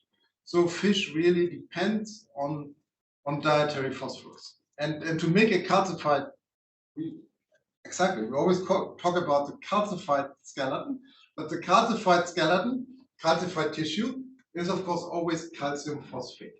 We always need both minerals. With calcium alone, we cannot, as vertebrates, we cannot make a calcium mineralized skeleton. We need always calcium and phosphate. So without phosphate, nothing will happen. So to make a kind of a skeleton, to mineralize the skeleton, we depend on dietary phosphorus intake. Fish. We also, as humans, but we never suffer from phosphorus deficiency, because we eat enough junk food, we drink enough Coke that's loaded with phosphorus, so it's not an issue for us. So what is the background of dietary phosphorus? So traditionally, of course, phosphorus in fish feed comes from fish meal as a kind of grinded fish bone, as a source for dietary phosphorus. But as we all know, the ocean is empty, and there will be the growing aquaculture industry, especially if the industry wants to grow sustainably. They cannot use more fish meal or cannot rely on fish meal in the future anymore. So that means phosphorus from fish meal has to be replaced by other phosphorus, and that is kind of, in modern diets, this is inorganic phosphorus. But inorganic phosphorus is, of course, a limited resource on the planet, and inorganic phosphorus competes with agriculture, because the agriculture industry also, for fertilizers, they have a demand for inorganic phosphorus. So it is kind of, that makes it a costly product. So it's a matter of money, and there's a reason actually for also what triggers our research. You really want to. You don't want to waste your money by putting too much phosphorus on the diet. And the other negative effect is that if you put too much phosphorus on the diet, actually it ends up in the water. It's a pollutant. It kind of you have kind of phosphorus effluent from fish farms. All those things you don't want. So you don't want to dump your money into the bay, so to say. You want phosphorus for your fish, but you want it in the fish and not in the water. So there's a reason kind of to think about what is the optimum level of phosphorus I need.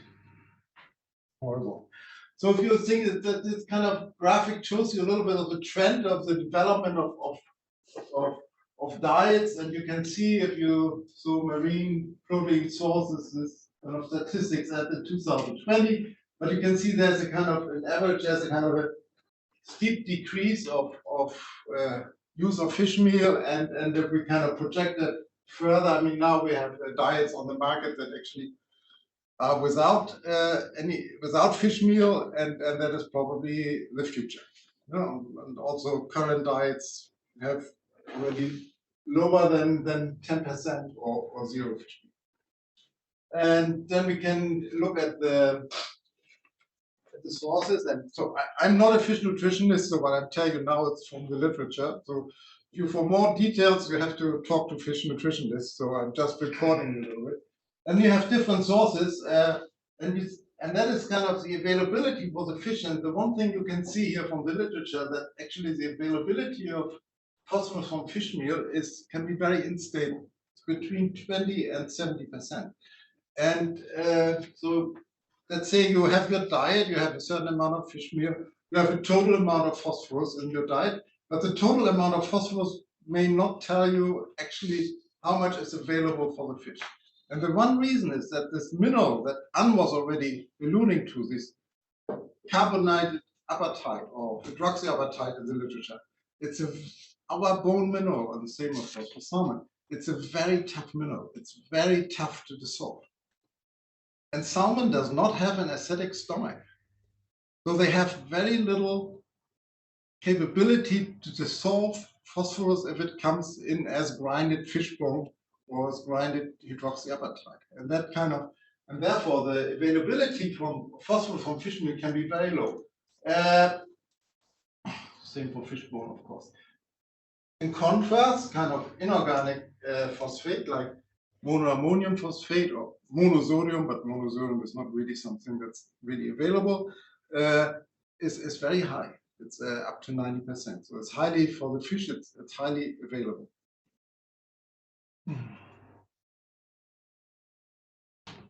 Now, if it comes to skeletal malformations, and this is a kind of we have published this kind of overview about the different types of skeletal malformations in 2009, and it has become since then kind of a little bit kind of the standard for classification of malformations, but maybe not because it's so good, just because there is no other. So that's what we have. And if you go to the literature, and you will probably find some literature or some statements about any of these skeletal malformations, and then the answer is, yeah, it's probably there's not enough phosphorus in the diet. So any of these 20 types, and maybe there are more, have been somehow related to the lack of dietary phosphorus at some point. So our first question was, if we really provide the fish with too little phosphorus, which of these malformations will we generate? Do we get all of them, or one particular type out of these 20? Or that was our first question, and that is also our first study with dietary phosphorus, and it's a kind of it's a study not really under farming conditions. It's a kind of a study where we say what we call a monofactorial study. So we only change one factor in the whole experiment. Everything, we keep everything constant.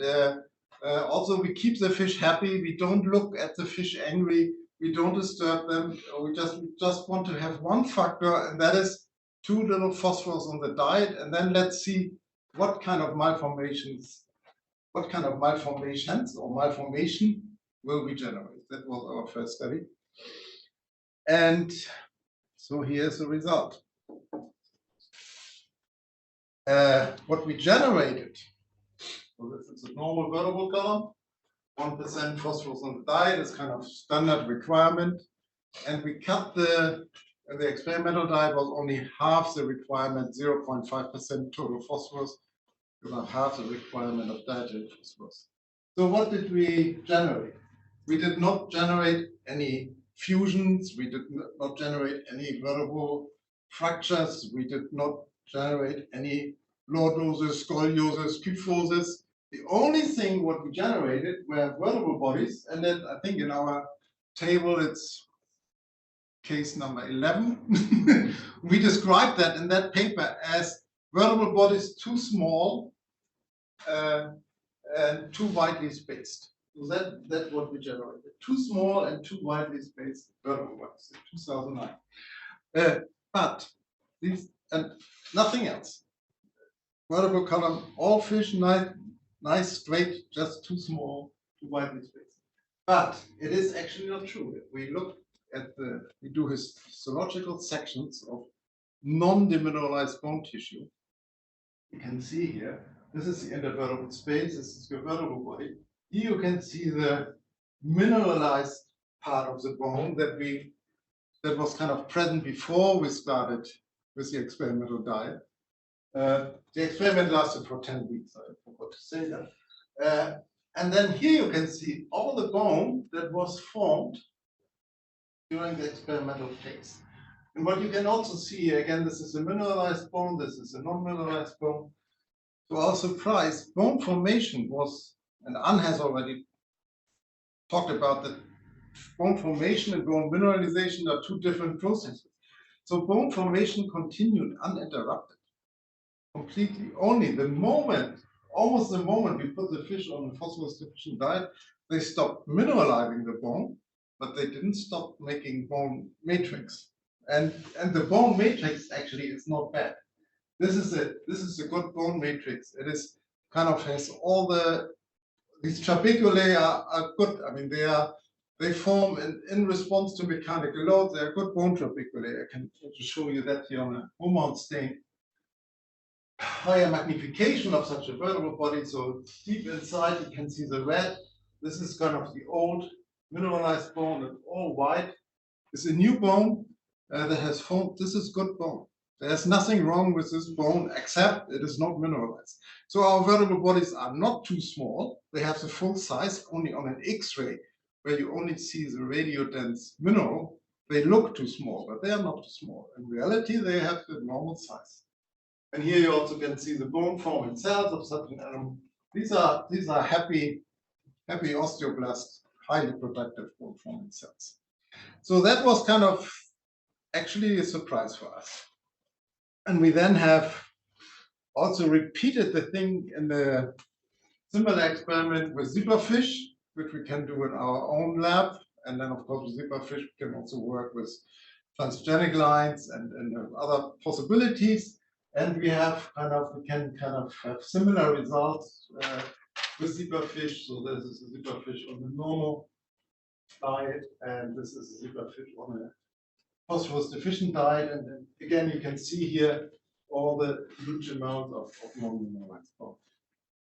So we're happy about this. I will not talk further about the zebrafish model, but for us, it's good to have this zebrafish model as a kind of a second laboratory model which we are currently also working on. So the next question was then, if we can generate these enormous amount of non-mineralized bone, is this really a good bone? Is this a bone that still has the capacity to mineralize? So we did what you should never do, because you should never repeat a successful experiment, but we did. So we again generated this kind of with a low phosphorus, same type of diet, low phosphorus phenotype. This is our control group, of course. And then we either continued with a low phosphorus phenotype, so that is here after 7 weeks, or we put the fish back on a regular phosphorus diet, or here kind of we increase the phosphorus. And what you can see is from the X-rays, and the publication has all the histology. I don't show that here, but you can see, yes, there is a kind of this large amount of non-mineralized bone. They are still capable of mineralization. So the fish go through a temporary phase of phosphorus deficiency, and later maybe conditions improve, or you put them back in especially in seawater, they will mineralize the bone. If nothing else went wrong, it's not such a big problem, obviously. Of course, you can also see that on the regular diet, mineralization is advanced but not complete. But that is probably also a matter of time, because mineralization takes time. If we would have kind of continued this experiment longer, they will probably also kind of reach the same stage or the same stage as normal.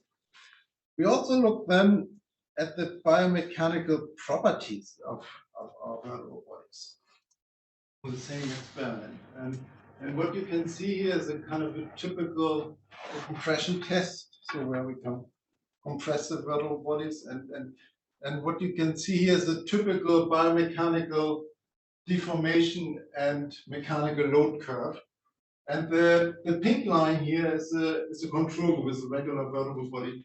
So you increase the mechanical load, and you can see you compress the vertebral body, and up to this point, actually, that is kind of, they call it Young's module biomechanics. This is up to here, it's a kind of the phase where the vertebral body is still flexible. So you compress it, and if you release the mechanical load, it will go back to its original shape.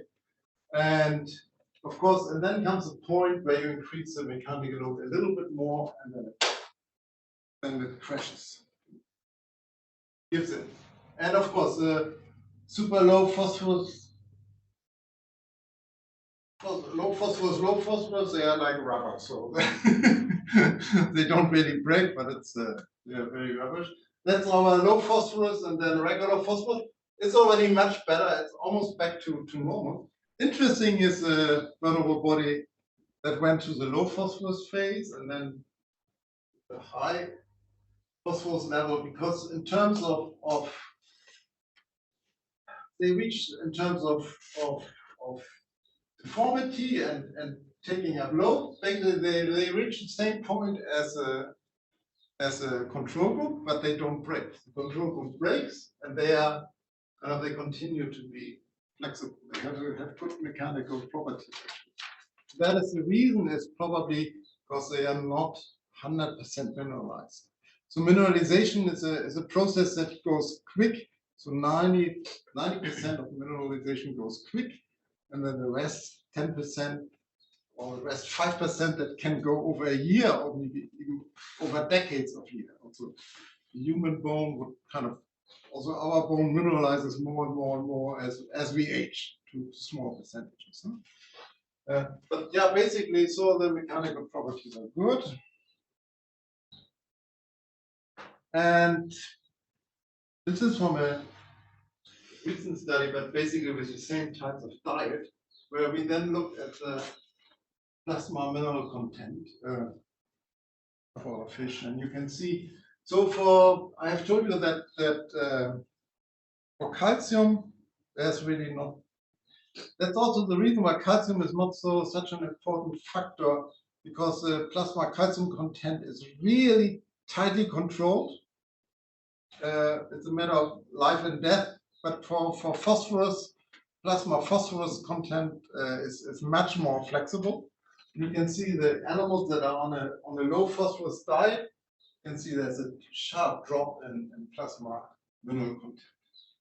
But what you can also see is the animals that are on a high phosphorus diet, 150% phosphorus, there's absolutely no change. It has absolutely no effect. So if you can put more phosphorus on the diet, it will not change the phosphorus content in the plasma. And the same is true for the bone mineral content in those experiments. There's absolutely no change. The only thing what changes is the expression of FGF23. So FGF23, fibroblast growth factor 23, it's now recognized as a hormone. It's a bone-released hormone that regulates the excretion of phosphorus in the kidney.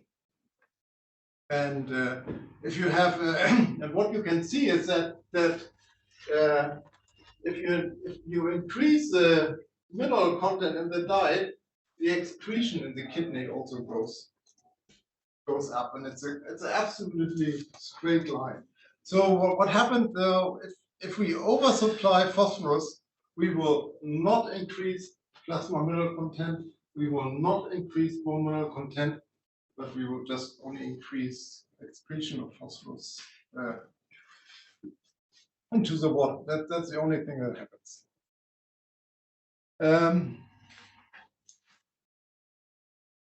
The strange thing, of course, to think about is if we kind of create this salmon that have vertebral bodies and part of the vertebral bodies are not mineralized, why don't we have deformities? Why don't we have more problems? But the one line of thinking is we really have to think about the vertebral column as a flexible system. It is not just the bone. It's a flexible system. It consists of the bone and the intervertebral discs. And I will show you that later. Many problems we have that we kind of assign as problems with the bone are actually problems or malformations of the intervertebral disc. And this is not so much different from our own vertebral column. If you have a problem with your back, it is back pain. It's most of the time it's not your bone, it's not your vertebral body, it's your intervertebral disc that makes a problem. And that is actually in salmon can be similar. So not all vertebral what we call vertebral body malformations. The severe ones actually, in the first place, relates to problem with the intervertebral disc. The other thing is why maybe we didn't really have with these low mineralized bone, we didn't really have so much problem because it is not that the more minerals, the thinking is more minerals, better bone. But it is not that straightforward. If we think about the toughest bone we know among mammals, it's actually deer antlers. If you think about how they crash and then they twist each other, and these bones don't break. These are the toughest, most break-resistant bones that we know. And the deer antler has about half the amount, the bone of the deer antler has half the amount of the mineral content compared to our long bones. So it is not, and also think about baby bones. Baby bones don't break. So this simple thing is a more minerals, better bone. It is not necessarily like that. You can also have a very tough bone, very fracture resistant, very healthy bone with less minerals.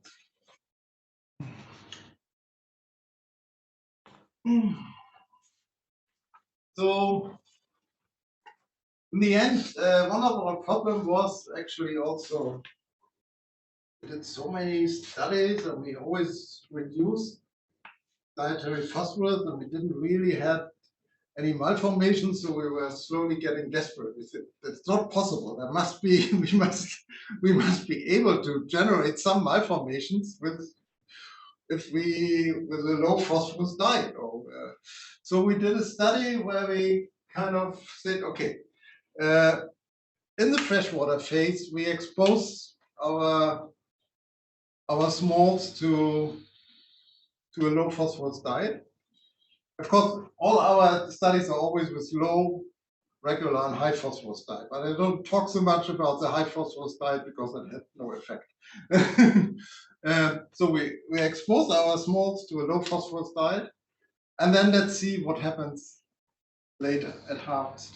And that is actually, I'm happy that we were able to do this study because this is a study based on individual pit tagged animals with electronic pit tags, where we could follow each fish from freshwater to harvest size. And not many of those studies have been done actually, where we look at individual fish. So these are our 3 diets published in aquaculture. So there's not a secret here, the composition of the diet. This is the total amount of phosphorus in the 3 diets. This would be 1%, actually this can be 1%, and then the estimated available phosphorus is here, and so these diets then have been kind of supplemented with ammonium phosphate as an inorganic phosphorus component. And this is the design of the trial. So of course all animals in the beginning, they receive the standard diet. Then we put them in fresh water on 3 different diets: low phosphorus, regular phosphorus, and high phosphorus.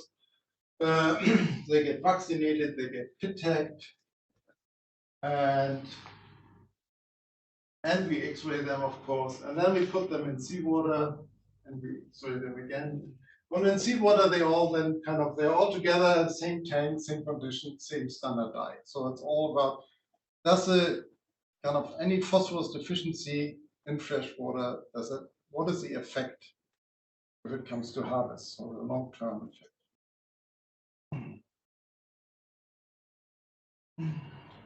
And we had kind of, as a result of this study, we have kind of 4 different scenarios. We have some malformations recovered, some were contained in the way that Arnold already presented, containment through complete fusion. We have we observed progression of some deformities, and of course we also observed the late onset. So deformities that the animals did not have in freshwater, did not have in early seawater stages, but only developed late during the seawater phase, kind of shortly before harvest size. These 4 scenarios. So that the first, of course, that is absolutely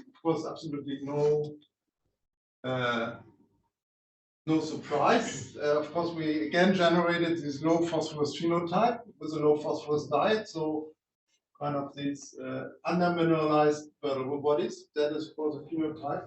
But again, here we look, of course, we always look at the same fish. Or the same fish, not just the same fish, it's also the same vertebrate bodies. Look at the same fish, the same vertebrate bodies.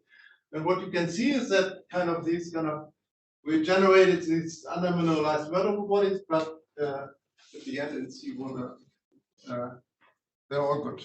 And this is 100%. All animals fully recovered from this phase of low mineralization during the freshwater phase. The other type of malformations that we had that was really high in the low phosphorus group is what we call hyperdense vertebrate bodies on X-rays. You have these kind of low mineralized, but some vertebrate bodies are kind of hyperdense. And that we had in 50% of all the fish with a low phosphorus diet had these hyperdense vertebrate bodies.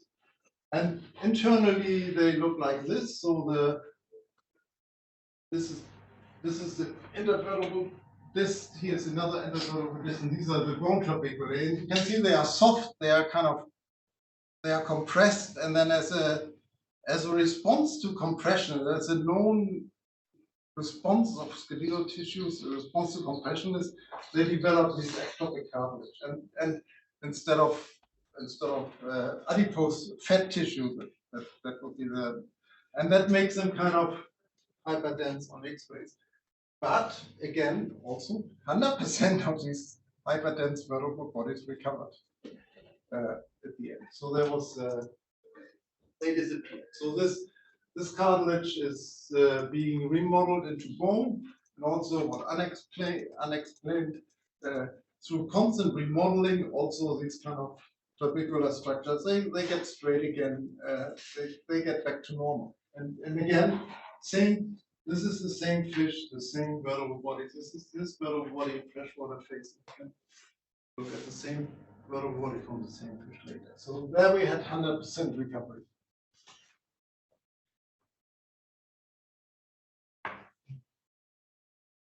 Then we had other recovery scenarios, and now I show you these ones because they were these are malformations that we found evenly distributed in low numbers in all groups. It's unrelated to diet. So we could have recovery from those kind of small vertical shifts and intervertebral anomalies. There we could have recovery. We could have we observed recovery from mild compression of vertebral bodies. If it comes to vertebral body fusion, that is what we have already looked at. Vertebral body fusion could recover if only 2 or 3 vertebral bodies. Actually, we fuse and we could actually confirm these numbers that we published in 2006. We had in this study now we had exactly the same numbers. Maximum up to 3 can be contained by complete fusion and remodeling. If it's more, then there's really a problem. And of course, then we have of late onset deformities. So start of fusion, there's kind of a problem that we haven't seen before on the same fish. But of course, with late onset deformities, if you have a kind of deformities that develops shortly before harvest, usually it is not really extreme. It will probably not cause a major problem for animal welfare or product quality. And what, of course, is a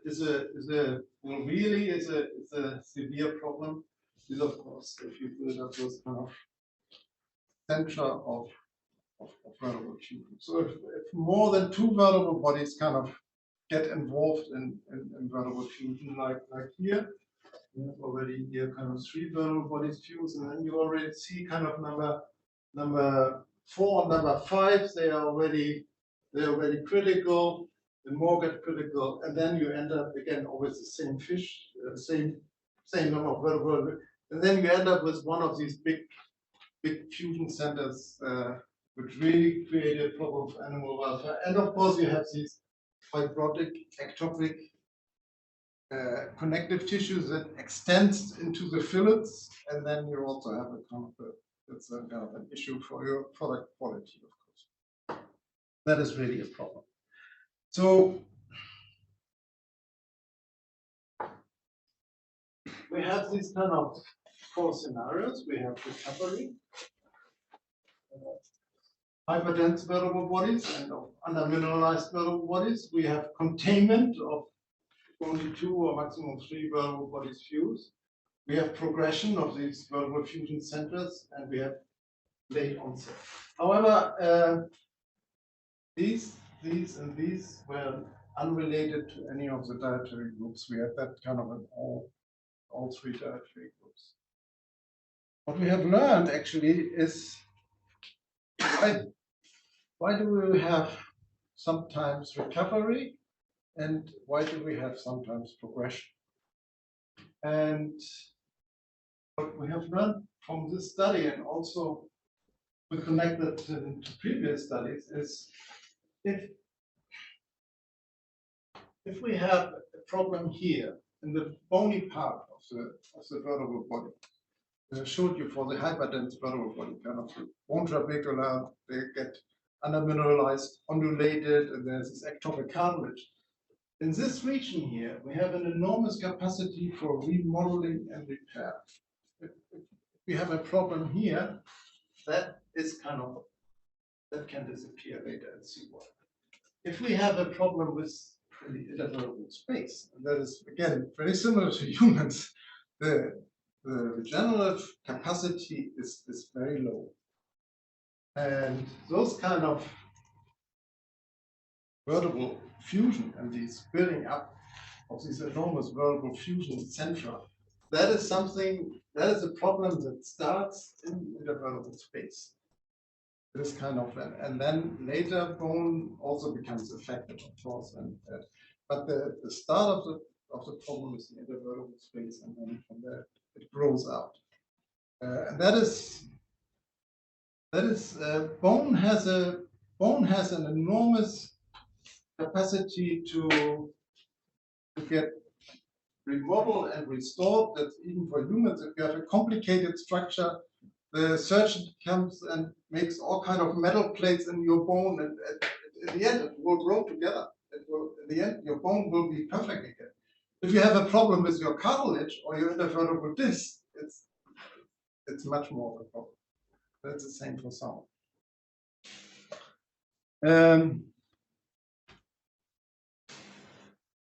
What I want to tell you at the end of my talk is, of course, if we have a deformity, we have a number of questions actually, and one question is called, why do I have this problem? And but the question to why who I have the problem is of course connected, and Anna was also already alluding it. When is it? When actually will it disappear? Because very often we see a problem at the end of the production cycle and said, now my fish is ugly, my vertebrate bodies are deformed. So, you know, what is going wrong? But to answer the question, what is going wrong, very often we have to go back and find out when does it really start. And the other question is, of course, how bad it is. How, you know, if I really have a big problem, and will it get worse? And yeah, I mean, for some problems, I think we are able to predict a little bit already. We can say this is really a severe problem that will really cause you a big problem at the end of the production cycle. And this other types of deformities, all right, but there's a chance that they may disappear and see under good conditions. But to make those kind of, to answer those kind of questions, we really need a detailed diagnosis. We really have to look at the cells, which part of the vertebral body is affected, what is the reaction of the tissue. We really have to look into detail. And of course, we always have, if we look at, there's always these kind of conflict between, let's say, number of samples we can look at and the detail of the analysis. If I let's say I just take the weight and the length of my fish and I judge on external deformities, I can look at hundreds of fish and thousands of fish, and I can look at the high number of samples. And the more I want to go into details, the less that is a conflict we have to live with. And if you want to look at cells or even subcellular structures with electron microscopy, is there something wrong? Then you end up with only looking at a very few samples. So if we really, for some, what I basically want to tell you, for some types of diagnosis or knowledge about skeletal deformities, we also have to operate here in this region, where we can only look with enormous effort, enormous analytical effort, only at a few elements. We cannot only look at high numbers. Both is required. Okay, so at the end of my talk, I summarize. So we have looked at freshwater stages, early seawater, late seawater stages. And our experiment, a limited period of reduced dietary phosphorus intake alone, did not cause lasting vertebral column malformations. And the non-mineralized bone that we generated in our experiments in a limited time, of course, retains the capacity to mineralize. And of course, dietary phosphorus remains a critical ingredient, but what I can really say in our experiment, there's absolutely no benefit for phosphorus oversupply. And none of our experiments, and I showed you always a low phosphorus, we always had a high phosphorus group. None of our experiments, the phosphorus oversupply was in any terms better in terms of mineralization malformations. There was really no point. Yes, and so I think we have to further look to factors that cause malformations. Despite, let's say we have sufficient phosphorus supply, everything is good, maybe we still have malformation, so we have to continue looking for other factors in addition. And of course, and some types of malformation have the previously unknown or non-appreciated potential to recover. And seawater, that was surprising for us. And of course, the identification of the earliest affected life stages, and sometimes of tiny little cellular alterations, is required for prognosis and also for prevention of malformations. And with that, I thank our lab at Ghent University, all the lab members, particularly Lucia Dravikova, who did the latest salmon studies and the claim of PhD, so which is kind of finished. It's Dr. Dravikova, and of course I thank our collaborators, for the preliminary studies and all other collaborators. And I thank you for your attention.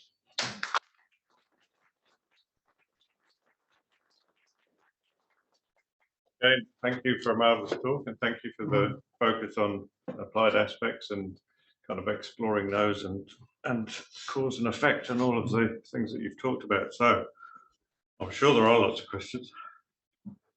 On diet, on the group with low phosphorus diet, were you able to see any other issues like drop jaw deformities or skin lesions or scale loss? Apart from just the vertebral? No, we didn't have, no, we did not have jaw deformities. We had a kind of a bit mixed results in terms of growth. Some of our experiments, the low phosphorus groups had a slightly reduced growth, and others not. So maybe there's a tendency for, if you really undersupply phosphorus, for slight growth retardation. But we also saw more growth retardation in the phosphorus oversupply group. Yeah. In which temperature was the trial on fresh water? Oh, that would be standard, I think. I have to look at the paper that was done in Leerang, Spreading Aquaculture Research Center, I would say 12 degrees. Okay. Thank you. You mentioned, oh, sorry, I forgot where I was going to go. Okay, sorry. I'll save you there. Obviously, the level of phosphorus in the diet is important, but once you get to a point, you're saying and there's no benefit of going higher. But how do you actually determine that what you've got in the diet is available and actually utilized by the fish? Because even if it's there in a certain form, how can you tell the fish is using it? Is that where you measure the bone mineral composition itself? That is a kind of calculation of, there's a kind of soluble phosphorus and available phosphorus. And that is something that I'm not a fish nutritionist. The fish nutritionists calculate that for us. So, but maybe. I think it's an interesting question that if kind of integrated over the production cycle, because nutritionists would tend to take spot measurements of digestibility and assume that that's constant, and then they measure things at the end and say, oh, there was deposition or there was less deposition than we thought. I like the idea about measuring plasma levels as a kind of more immediate. You probably as a vet would kind of go with that as a diagnostic tool. But I don't think there's an actual, here's the answer because we do these three things. I think it's an amalgam of numbers. What I mean, I'm not making those calculations, but I learned kind of the rule of thumb that the available phosphorus is about half of the total phosphorus. But then again, total phosphorus, because yesterday we thought well, on one of the bags with salmon diet was kind of 1.8% total phosphorus. Yes. That doesn't tell you very much because we don't really know what is available. And even if it's available, there's still that next step. The fish actually has to be able to use it in an appropriate way. So feeds will be formulated on an available phosphorus basis, but it's based on assumptions about what availabilities are for different minerals. It can't, as you're saying, it's not actually a real, at the moment, measurement for that specific diet in that specific circumstance. It's a kind of trade-off between general knowledge and specific. What I have learned that the inorganic phosphorus, like monoammonium phosphate or monosodium phosphate, they are really highly available. There have been studies in the literature, and they are better than monocalcium, and they're kind of from worse to better. From inorganic phosphate, tricalcium phosphate is not so good. I think it's not so expensive. Then decalcium phosphate is a little bit better. Monocalcium phosphate is a little bit better. But the thing is, you don't really need to. Basically, you don't want to pop up the diet with more calcium. because there can be, now I'm talking as a non-fish nutritionist, it's hearsay what my colleagues tell me, okay? Because you don't want to have more calcium in the diet, because it can also create a calcium phosphorus imbalance. So that the highest efficiency have those kind of inorganic phosphate without calcium, like monoammonium and monosodium phosphate. That has been published. I can give you the paper. I mean, has been measured. So that is a high. They are really highly efficient.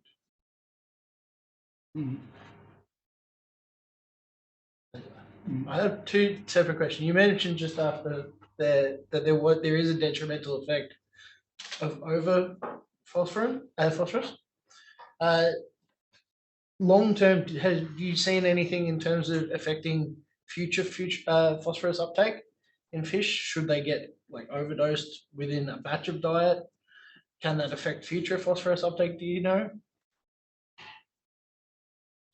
I cannot say. If you kind of reprogram the animal or reduce the capacity to, I don't know. But of course, what you could run into problems like nephrocalcinosis or those kind of overdose. Yeah. Okay.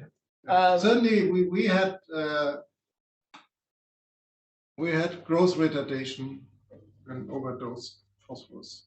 That's the point. Fair enough. The other thing you mentioned that when they stop feeding the phosphorus diet, the mineralization stop or pausing is quite rapid. What sort of time frame is that once they stop that uptake?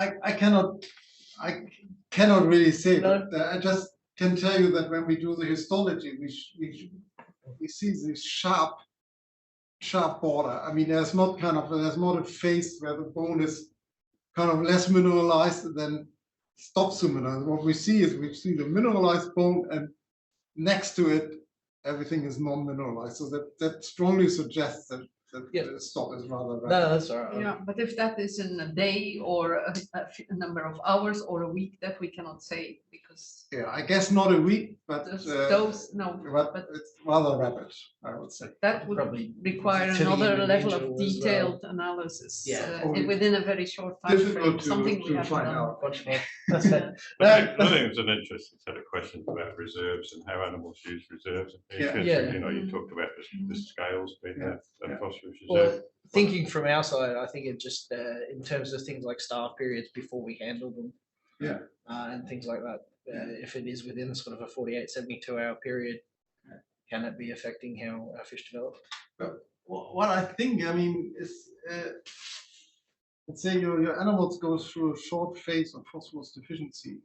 I don't think that is really too much of concern. They will keep up, and also the skeleton is not that the skeleton becomes unfunctional or you induce immediately any malformations if they go to a short period of phosphorus deficiency. Of course, if you do that for long time, I mean, we never did it more than 10 weeks, but if you do it longer, I'm sure you run into problems.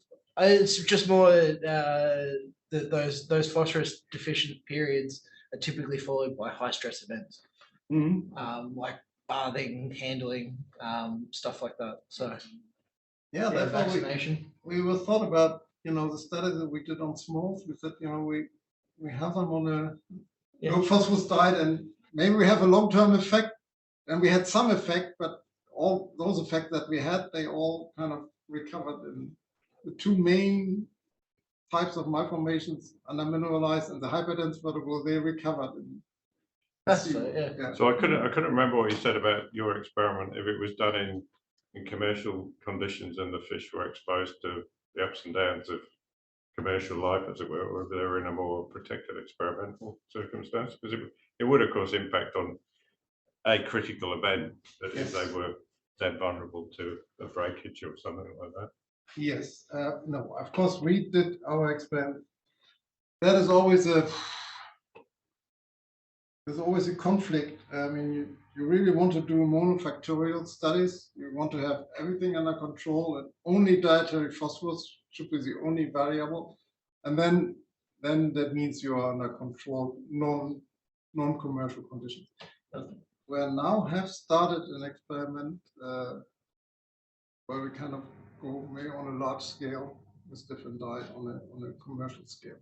Yeah, I absolutely agree. I mean, the whole point is, benchmarking and understanding the truth of it under controlled situations, and then working outwards from the commercial situation.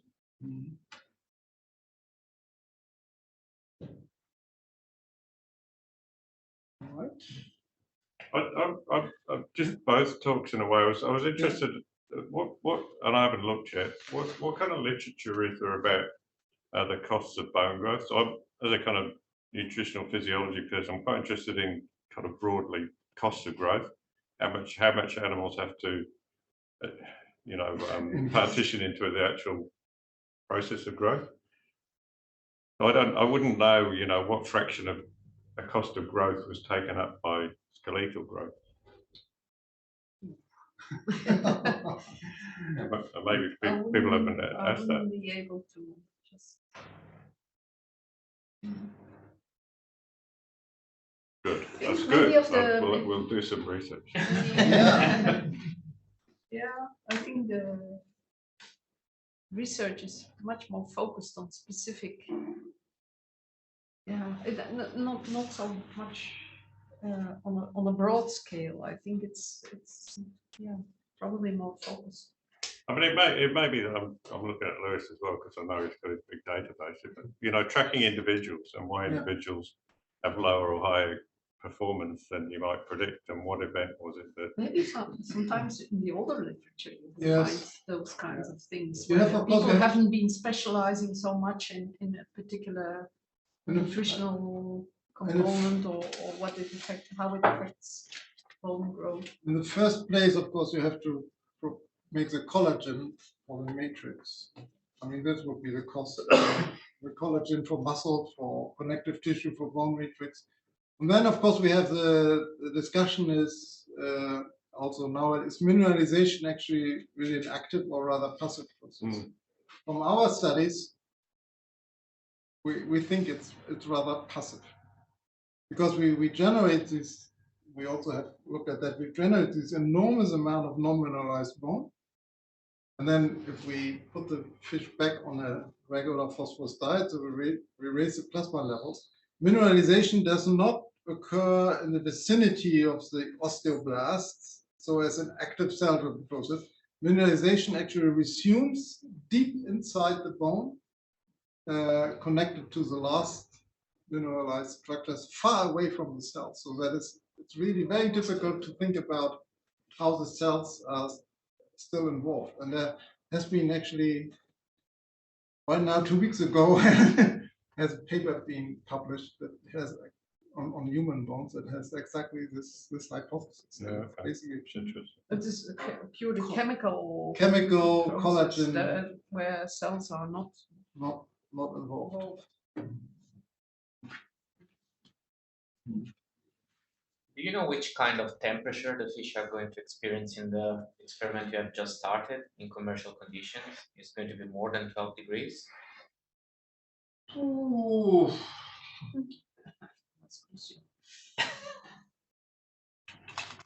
I think it's in Norway, right? Yeah, it's in the middle of Norway, not in the south.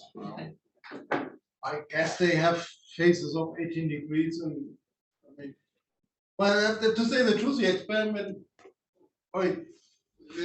is finished. Ah, okay. What is not finished is the analysis, so that will turn in 2 years from now. And during this experiment, I assume that apart from vaccination and samplings to do the X-ray, they didn't receive any other handling, particular handling? Yeah, that is, I mean, in Norway, sea lice treatment and vaccination. No, but I mean, in the experiment, this one, because like this one was in tanks, right? This one was in tanks, and we were that was. But the new one would be like the full commercial conditions. Yeah. Okay. What temperature was your experiment running? Oh, that was all very controlled. I mean, 8 degrees, 12 degrees, maybe then in the tanks. I have to look in the paper, 16 degrees, maybe much up to another size or so. very, yeah, or very controlled. Yeah, yeah, you have always these. If we would do these experiments immediately under farming conditions, then we cannot control different factors, and then we have a multifactorial study, and then again we have to start to speculate. So we started with very controlled studies first, and only now we go to more kind of realistic scenario. Yeah. What sort of sample sizes were you using? In the study I showed you for with the individual pit tag fish, we had 45 pit tagged animals per group. So yeah, you are kind of 45, yeah. That we followed 45 fish in each group that we followed from freshwater up to 4.5 kilograms.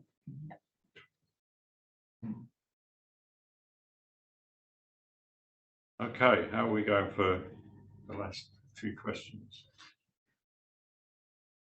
So I think we should thank you and move into our next phase. So thank you very much. Thank you.